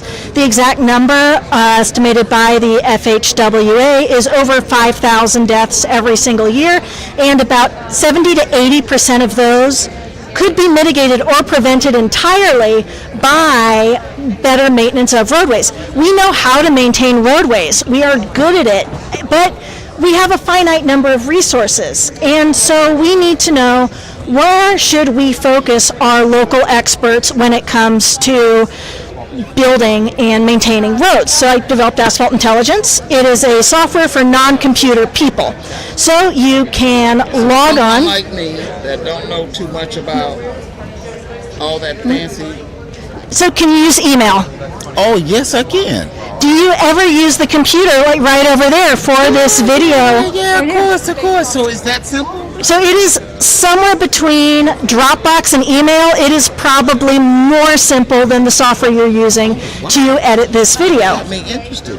So if you open this here, there are 4 steps. You log on. You don't need to install anything. You draw a picture around the part of the road that you want to analyze, and it spits out the analysis. You go to see all of the different maps that your organization created, and then you just right-click and you can open it in Google Earth and see, okay, is this an area of roadway that we should have people look at? Because this algorithm isn't meant to replace people, it is meant to help people know where to go. So it sounds like something that can be used by the road department or the city? Both, absolutely. Cities, counties, Department of Transportation. Small towns. Small towns. It is not expensive, and it is available online. It's easy to learn. As a non-computer person, I'd estimate that this would take you about an hour to learn how to use, and you'd be productive same day. That's interesting. Oh, we should do a thing where I get the laptop, we could log on, and you could learn to use it. Oh my God. You know, sounds like something we got to get more deep in detail one of these days, because this is great. So all of you listening to small towns, the small cities, you might not be quite the size Pensacola, but this could be a service that you can use. And tell them how they can get in touch with you, Kate. Absolutely. Go to www.asphaltintelligence.com or shoot me an email at kate@asphaltintelligence.com. You got a phone number too as well? Yes, sir. 720-355-1008. And one thing I like about this project is it shows how much one person can do in a small town with an internet connection. So you don't need to be in Miami or New York or Los Angeles to do something that reaches across the country and makes a difference. That makes a lot of sense, Miss Kate. And I tell you, you put this together yourself? You developed it? Yes, sir. This is my third product. So I developed an asset management system for Formula One racing in Miami in 2021-2022. Then I worked on my PhD, and I developed another sport application called a geometer, where you get to see how the morphology on a surface of a racetrack affects race cars. Then I wanted to do something that mattered. I mean, motorsport's really cool, but I saw how many lives were lost, not to mention accidents, property damage, and injuries. And it was something where there are so many people and no one talks about it because they all think it's the driver, it's the car, but just like it could be the driver of the car, it's also the road surface. The road surface. And that's so interesting because, see, I noticed when it gets wet and you try to take off from the red light, if you got a front wheel drive, you spin for a minute. That's because you've lost traction, because the friction between your tire and the road surface is too low of a friction coefficient. And so it's something where oftentimes people say, oh, well, maybe I need to get my tires changed and do that. That is maybe the number one thing you can do to protect yourself and your family statistically, is make sure your vehicle is well maintained, you're driving safely, and then also we can do our part because we're so good at maintaining roads. That's the thing. It's not something where maybe we'll have a technological breakthrough and we know how to fix it. We know how to fix it today. We have the expertise. We just need to do what we're already doing and make it more efficient. That is so fascinating. And I noticed in this, you got colors here. Yes. You got red, like you got blue. I see a little... Yeah, this is what the colors mean. So this is an algorithm I developed myself. Part of it was frustration that when I was working on my PhD, I thought scientists cared so much about, oh, is this one test a 0.5 or a 0.6? How does this one 3D model of this little piece of asphalt look? What's this one piece of aggregate doing? I said, well, in real life, you don't have a perfect laboratory where you have a perfect piece of granite at a perfect temperature with a perfect little machine. You have leaves and spills and all the stuff you see in the road. So I said, let's go back to basics. Brand new road surface is going to look kind of the same. Okay. Cars start to drive on it, and the cars... Is this wet condition or dry conditions? Both. Okay. And so you will see a similar thing in both wet and dry conditions. More accidents happen in wet conditions because, like you said, it gets slippery. The water goes on the road. Oh, all the little dirt and debris right when it first starts raining make it like little pieces of sand. So that's where that comes from. But I mean, maybe if 50 cars drive over the surface, you're going to really quickly see that under those wheel paths, there's a material change. And you can see it with the computer really well. And when you squint and you look and you're driving down the roadway, you can kind of see it too. So that's the blue and the purple. Yeah, so that's the blue, because we go from least amount of wear, brand new, to a lot of wear, which is red. I know. And so material reaches a state of maturity. You're like, okay, no longer brand new, and the computer's going to say the area the cars drive on get more worn. And then finally you're going to start to see rutting, cracking, the things that you notice, potholes, where there's a really big change between that area in the center and the area on the side. So what's really cool is if we go out to fix something like this that we know is all messed up, it's a lot of red, you can say, oh, we have a little extra material. Our crews are already out. It would be so easy to just sort of touch up this while we're there. So it saves money, saves time, and most importantly, it really will save lives. I believe that. I believe that too. I mean, this is great technology. This is something that we need to keep our roads safe, to cut down on accidents, most importantly, to save lives. And we know how to do it. We're so good at it. Let's do more of it. And let's do more of it. Gosh, Kate, this is thank you. Once again, tell everybody how they can get in touch with you. And I want to thank you for coming today. Thank you. This has been fantastic.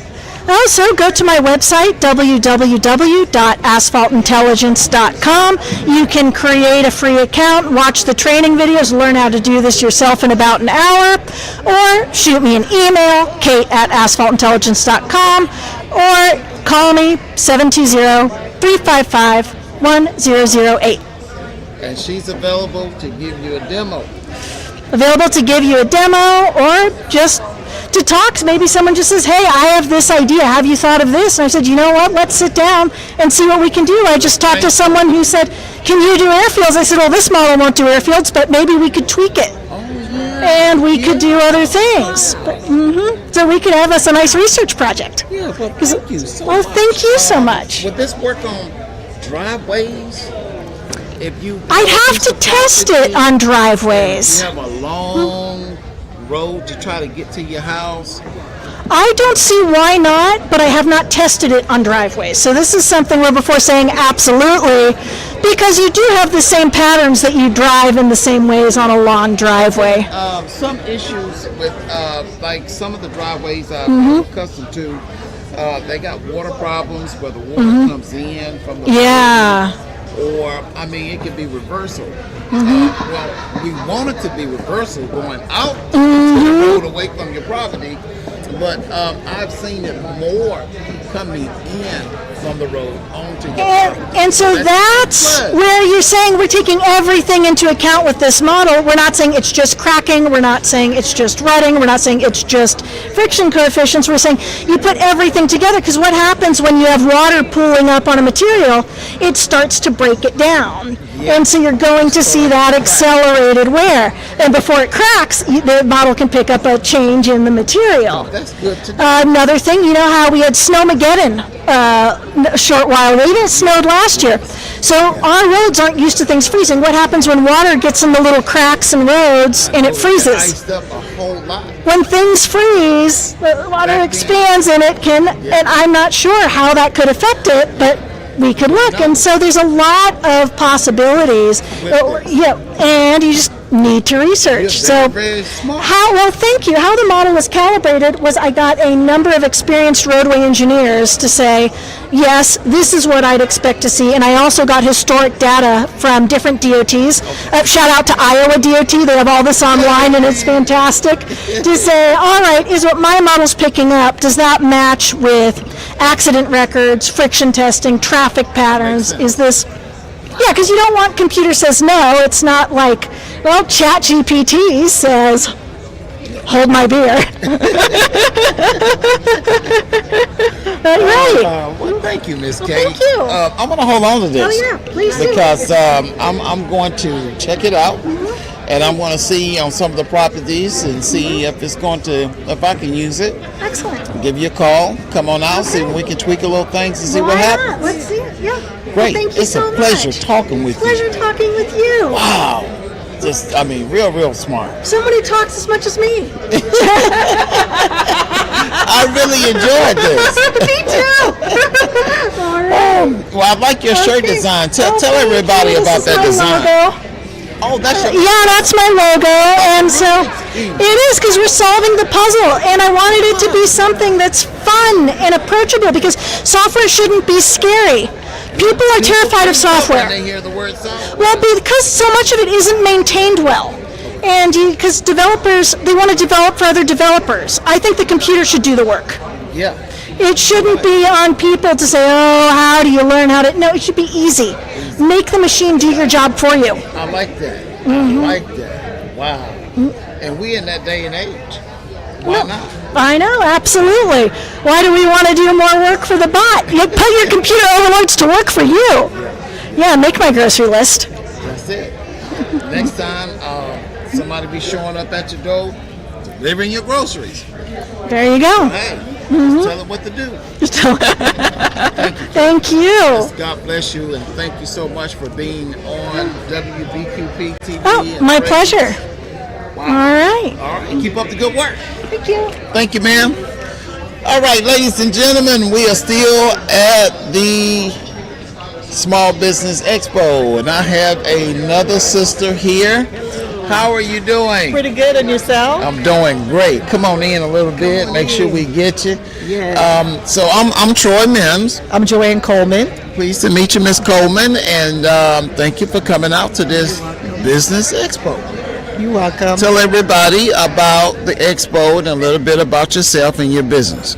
Well, I'm here to get some information on the expo. Again, my name is Joanne Coleman. I have my business as Comfort for Joe. So basically, it's a medical supply company online that I'm trying to help people in the community to get their medical supplies and just get, comfortable supplies to them. Like, for instance, maybe you have some kind of occupational hazards, your wrists, you may have carpal tunnel syndrome. Okay. So I could get you a keyboard to continue doing work. Oh, wow. Instead of having to just, not work at all, you could continue working and then have a setup with your laptop. I could deliver bandages and whatever have you need. So also incontinence supplies. Yes, also, yes, definitely. I mean, that seems to be a big thing now. Exactly. Tell me about that. Well, for instance, again, instead of you having to go out there to Some Walmart people or are Walgreens. embarrassed. Exactly. So therefore, it's more convenient. No one has to know your business, and then it's delivered to your house In a discreet box. Exactly. Not no big box saying da da da da da. Exactly. Yes, most definitely. Well, people need that because they want to keep their dignity, their pride, their business on the low key. Correct. And you got the recipe. Yes. You got a wonderful business. Yes, sir. That does this. Yes. And in so many cases, some of the medical supplies are very difficult to get. That's true. And it's time consuming. Exactly. So tell us how you alleviate that and make it more comfortable for your clients. Well, for one, I have the website, and so you could go on the website, which is Comfort for Joe. Tell everybody about that website. Okay, that website is Comfort for Joe. So it's COMFORT, the number 4, and JO.com. Yes. And you have a phone number? Are you comfortable with giving them your phone number? Yes. So I can't remember the phone number at the moment because it's the business phone number. Okay. All right. So I don't have the phone number right now. Okay. But I could. But give them that information one more time. Yes. So it is comfortforjoe.com. So it's COMFORT, the number 4, JO.com. Okay. And I believe, did you give me a card? No. Okay, so did you bring any with you? I didn't bring any with me. Okay, so you get them together. Okay. Yes. Yes. Well, I'm going to give you my information. Okay. Once you get all that, Situated. I want to do a second interview. Okay. And then to let people know about your business. Yes, sir. Because it is a very good service. It's in demand. Yes. And I think that everybody should buy from you. Yes, I appreciate that. Yes. Yeah, they should support the convenience. Yes. Thank you. Yeah. Yes. And tell everybody, is it any limitation to a geographical area? No, as of right now, and again, it's in the setup plan also. So. And ladies and gentlemen, that's why she's here today. This is a small business expo. Yes. If you have an idea, if you are getting your business kicked off the ground, or even if you have a business, even large or small, we have met people from all over the state of Florida. I believe they said they had a lady fly in from where? Miami? Miami, yes. Yes. She blowed our minds with the information. Yes. Was that fascinating? It was. It was. Most definitely. It helped us to be able to get outside of our bubble. Yes. And figure out what they're doing in, I would say, the hottest part of our state, Miami. Miami, yes. I mean, they got it going on. Even the buildings are bigger and larger. Right. And it's just beautiful. Yes, yes. So you can tell when you hit the city of Miami, it's money here. Yes, yes. I mean, it's opportunity here. It is. So when she shared the things that she knew with us, it seems to accelerated us. Like I said, it makes us think outside the box. Most definitely. Get out your comfort zone. Get outside because it's hard to get started with something. It's like, I've never done this before. Am I going to fail, or am I going to be successful? So it's kind of hard. So in here, coming to this expo, it kind of opens your eyes, get you to network with people, get you to see, okay, well, I think I need this, Yeah. I think I need that, or get information from different people that you're like, oh, I didn't know I could do this, or so it's very eye-opening and just educational to be here. And I Yes. and when you come to expos like this, you cannot be afraid to talk to the person who just went by. Yes, that's for sure. Me and her passed each other. We immediately spoke. Yes. We immediately began finding out what she Yes. does, how we can help each other, how Correct. we can support each other. Correct. And that's what it's about. When you come to these expos, I tell people, don't be stuck up. You coming to network. Correct. Talk Correct. to people that you normally wouldn't talk to. Exactly. This will be the perfect opportunity in place. Definitely, definitely. And I'm happy I came. So yes, I'm happy I that you came. came, Yes, too. yes. You got in before the storm. Yes, yes.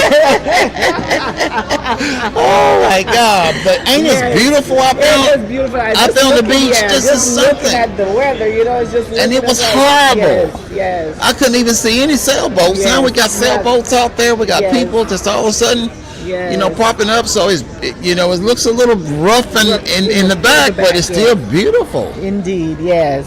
I've enjoyed it. Yeah, this is nice. Are you from Pensacola? I'm not from Pensacola. Actually, I am from the Caribbean islands. I figured you Yes, had I some got a Caribbean little- about yes. yourself. What part? St. Lucia St. somewhere? Lucia, yeah. I How did you figured know you that? did. You have that. You have that flair. It says St. Lucia. It says it. I see it. I mean, come here, my sister. I see it. I mean, I love St. Lucia. I mean, I have not been, but I studied it. Okay, okay. I've talked to people from it. Okay. And that I call it the half moon, that whole Caribbean Yes. area. I just love. Yes, St. Lucia, yeah, we've got that little flair about us, I guess. Yes, yes. But I was also in the Navy for 20 years. So I'm a veteran. You're a veteran. Correct. Thank you for your service. You're welcome. I appreciate your service. You're welcome. Tell It us was some of the my honor. things. Some of the places that I've been. I've been stationed. One of my favorite places was Guam. I was stationed in Guam. Yes, so I love Guam. I've been to Hawaii. That's a little small speck. Yes, but I loved it. I was a medical corpsman. Physical therapy type. That's why with the business, I kind of tend to go towards the medical side. Yes, exactly. To your experience. Exactly. Yes. Okay. Yes. That makes sense. Yes. So I retired off of Pensacola Naval Hospital in 2015. Oh wow. Yeah. So. Okay. So yeah. So my medical background. I have a medical background. Yes, you do. Yes. Well, I tell you, we need your services to continue in this community and throughout the Caribbean as well. Yes.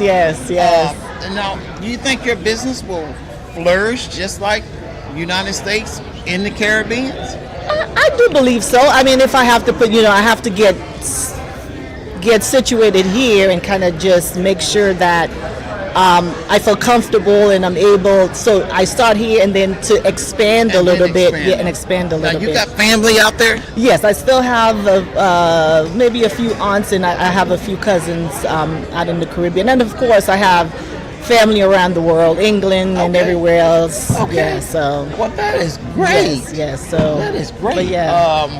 I always wanted to visit Barbados? Yeah. Yeah, so that's south of us. Yeah, and it's all by itself. Well, yeah, it's a little off, a little bit I off. guess what I'm saying is yeah. But that's where Rihanna's from, Rihanna. Yes. I heard that. Yes. And I have an auntie that's Tobago, Trinidad. Okay, Trinidad, yes. That's a little further south. Yes. Yes. So she have shared many years of the food and the culture. Okay, yes. And that's the reason why I had checked all the islands out through her. Okay. Yes. It's beautiful down there. Like with St. Lucia, as you know, we are the only driving volcano in the world. So that is one of our tourist attractions. Yes. Oh, wow. Yes. I didn't study that part. Yes, you got to look that up. We are the only drive-in volcano in the world. Yes, That's fascinating. You can really drive into the. You drive into the volcano. Yes. That's fascinating. Yes, So yes, I mean, quite naturally, it's dead. It's an old. Yes. So you is something. You do the sulfur spring bath. You know, it's supposed to be rejuvenating and all that stuff. Well, Yeah, they have. Want to go? Yes, you have to. You have to. Because I heard about these natural springs. Yes. On these islands. Yes. Yes. They does something to the body, Yes. detoxify. Most definitely. As far as also making you stay young a little. Yeah, well, yes, just to, you go, you do the scrub. So basically, it's just a natural spa. Basically, that's what it is. And you go out there, and you can't stay in there too long because it's hot. It's hot. Yes, so you do the little bath. Yeah, because and it's little the natural scrub. Yes. spring. Yes. The volcano spring. Yes, and so the whole evolution for that day, you do the sulfur springs that morning. Then you go to the beach because now the water is cold, so your pores have been opened up with the natural hot water. And then now when you go to the beach, then now you get that cool water to kind of for the skin to just kind of condense. Yes. So it's well, see, that's why you're radiant. And you're beautiful. Well, so thank you, so thank now you. that that's where we get that little flair about. Prayer about you. Wow. Yes. So St. Lucia, yes. Ain't that something? Yes. That is great. I'm glad you shared that. Yes. To book me a vacation. Yes, you have to. You have to. St. Lucia, yes. Yes. In the Caribbean Islands, yes. And St. Croix, I always wanted to visit St. Croix. St. Croix. And of course the United States St. part. Thomas. Yeah, and St. Yes, Thomas. Now I heard about that a lot. Yes, St. Thomas. Compared to St. Lucia, is it any comparison? I mean, St. Thomas. Well, I mean, of course, Caribbean island. You have the beautiful beaches and all that, but St. Thomas was a little bit more hillier. One of those. Yes. St. Thomas. The house is like on the hill. Built in the in like the rock. Yes. So you I guess seem like got to be in shape. Yes, a lot of steps. I remember when I was a little kid. Yeah, because I was there when I was younger, so it wasn't a big deal because I was I was young. Yeah, I could do all that stuff. So St. Thomas have a lot of hills. Very hilly. Yes. So I'm glad we talked about that. I mean, I really enjoyed this interview. Thank you so very I'm going much, to give you my number. Okay. Yes. And so we can keep in touch. Okay. And just let me know. And so I could kind of help you. Also, I can hook you up with a few of the people that have their own home care business. Yes. Okay. And I know you're going to be taking insurances. Yes, most definitely. Different insurances. Correct. A lot of them probably perhaps got Medicaid, Medicare, all that kind of stuff. Yes. So. Okay. Thank you, Troy. I appreciate it. Wow, Thanks for thank interviewing you. me. Yeah, most definitely. Wow, I like that. This. Thank you. Yeah. Okay, so stand by, ladies and gentlemen, and I'm going to give her my information, and then we're going to get out of here. Like I say, we've been going strong ever since about 9 o'clock. And they're taking lunch now, and you see some other vendors that are coming in and setting up their tables, so they're going to what they call a phase 2. And but we're going to be leaving, and we're going to be returning back to regular broadcast. And I think this is going to be it. Hey, brother, come and tell everybody just quickly with us. You can stand right here with us. Okay. You got a minute? Tell everybody quickly about your business. I'm going to get out of here. We are live on television, and I'm Troy Mims. How you doing? My name is Kevin Willis from Career Source Escarosa. Oh, wow. If you need a job, if you're tired of being on the couch, you need some money in your pocket, this is the man. Tell everybody about how they can use your services. Well, with Career Source Escarosa, we are the in-between between the job seeker and the employer. For the employer side of the house, if you need somebody to fill positions, those hard to fill positions, we are here for you. For the job seeker, you're trying to find not just a job. We want to find you the career that you need so that you can stay ready to go for whatever's there. We are here for you, from the resume workshops to assistance with how to work on computers, to the interviewing skills. If there's anything you need, we are here for you. We are here for the community. So that is Career Source Escarosa. Okay. Your CEO, what's his name? The guy, is he still leading it? Dr. Marcus L. McBride. Yes. I interviewed him a couple years ago. Excellent guy. Probably about a couple times, so I got to get in touch with you guys. I need him to come through again. But tell everybody, what are some of the hottest careers right now and the most easiest to get into without having a extensive college background, something that they can get trained for, that they can go right into the job market? So the biggest stage right now is the CDL driving. Just get your CDL. That's one of the things that we offer with Career. So if you're trying to go to school and maybe you have some financial troubles with that, we can assist with that. Where as long as you qualify, we can help pay for your schooling. Man, that's awesome. So you pay for your schooling, then it comes to me for my department. I'm the business services program manager. Then that's what we come in to partner what you've learned and those skills with the employer for what they need. Oh, that's awesome. Now that's more like it, because some people, they got families already, and they really not the material or mindset to do the college thing. They need money. They need a career. So how long does that really take? Depends on the individual.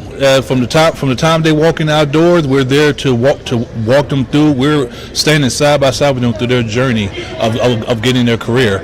So at that point, it really depends on the individual. Okay. So something like maybe 6 to 8 months. Once they get in, buckle down, get into the books, get their CDL. The CDL can go from, they have programs that we have in our program that goes from 4 weeks or to 4 to 8 weeks, and then there's some that go for a little bit longer, and that's just for a CDL. But if you're trying to go to school, depending on what you're going to school for, we can assist with that. Oh man, that's awesome. Ladies and gentlemen, that is Santa Rosa. Tell them again. But this is career. I always get it mixed up. I apologize. Career Source Escarosa. We cover Escambia County and Santa Rosa County, Florida. Okay. Now, back in the day, I think we used to call y'all the unemployment office. I know you heard that. You heard that before? I've heard. Was it Florida? Yeah, Florida. I said, let's go down here to the unemployment office and let's see what we can find on these computers. I remember when it was over there off of Fairfield and Pace. L Street. L Street. Yeah, it was right down L Street. Yes.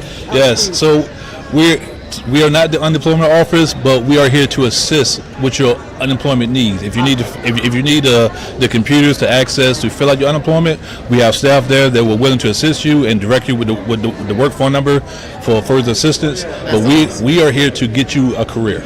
Man, that's awesome. That's awesome. So it seems like you guys have really stepped up your game. I mean, not a job, but a career. That to me sounds like that's what most people need the most, right? Correct. Yes, most definitely. They don't just need. I've used those services before when I first retired. Yes, I did use those services. And how did it turn out for you? Great, because now I work with the VA. So I'm with the VA right now. Yes, that's I've good. been with them 9 years. That is awesome. I did the same thing. Yes. So when I first moved, I'm not from the area. When I moved down here after I retired, and I linked up with Career Source Escarosa. Yes. They got me a job. Now I'm hired through Career Source as the business service program manager. Man, that is awesome. So, ladies and gentlemen, this is the place that you need to be. If college is not working out for you, or you just really been working in the market and in the field for a long time, and you say, hey, look, I really need a career. I need something that I can really depend on. Something that's going to last me for a lifetime, and give them your information and how they can get hooked up with you. Well, if you want to know more about Career Source Escarosa, you can visit our website, careersourceescarosa.com. You can also give us a call at 850-607-8700. Okay, one more time for the slow folks. careersourceescarosa.com. That's the website, and you can contact us at 850-607-8700. Okay, and you can always give me a call here at the station, WBQP TV, 850-725-3000. I will put you in touch with this young man and this beautiful young lady. Thank you. So whatever services that they're offering or you heard that we talked about, I will put you in touch with them. Thank you, my brother. Thank you. Keep up the good work. Always. Always. God bless you, man. All right. Well, ladies and gentlemen, I'm finna sign off. I was trying to get my man here to sign us off. Hold on one second for me. I was trying to get him to Brian. Where's old Brian at? And so what we're going to do is go ahead on, and we want to thank Mr. Brian Ware for inviting us. We are lifetime partners with Mr. Brian Ware, and in every endeavor that he does, he always put these great workshops together. And also I want to say Lloyd is the man too. So he is here, everybody's here. I was going to try to get his attention here. And let's see, my man. All right, so I didn't get his attention, but we're lifetime partners with Brian Ware, and we thank God for him. And so, ladies and gentlemen, I'm Troy Mims with Praise TV and WBQP TV. This has been a special presentation today here at this workshop. If you had a small business or if you were in need of a career, this was the spot. And we have these periodically throughout the year. Next time we'll run some commercials and let you know when the next one is going to be. In the meantime, just stay locked and blocked and tuned in to Praise TV channel, to WBQP TV. Stay locked and blocked and tuned in to Vernon in the morning time. Yes, Vernon in the morning time. He has a wonderful, the hottest morning show in Pensacola. So you can get it by Facebook, downloading the WBQP TV app or WBQP TV and radio app. Or if you are in downtown Pensacola where I'm at, you can just simply turn your TV on and hook an antenna to your television. We are the king of the antenna world here in Pensacola, Florida. You can pick us up anywhere in the Pensacola city limits, and if you're slightly out of the Pensacola city limits, then you can use the apps on your smart television or your smartphone. Or you can simply still look at us if you have an outside antenna. All right? So God bless you guys. We thank you so much. Stay tuned. Stay tuned.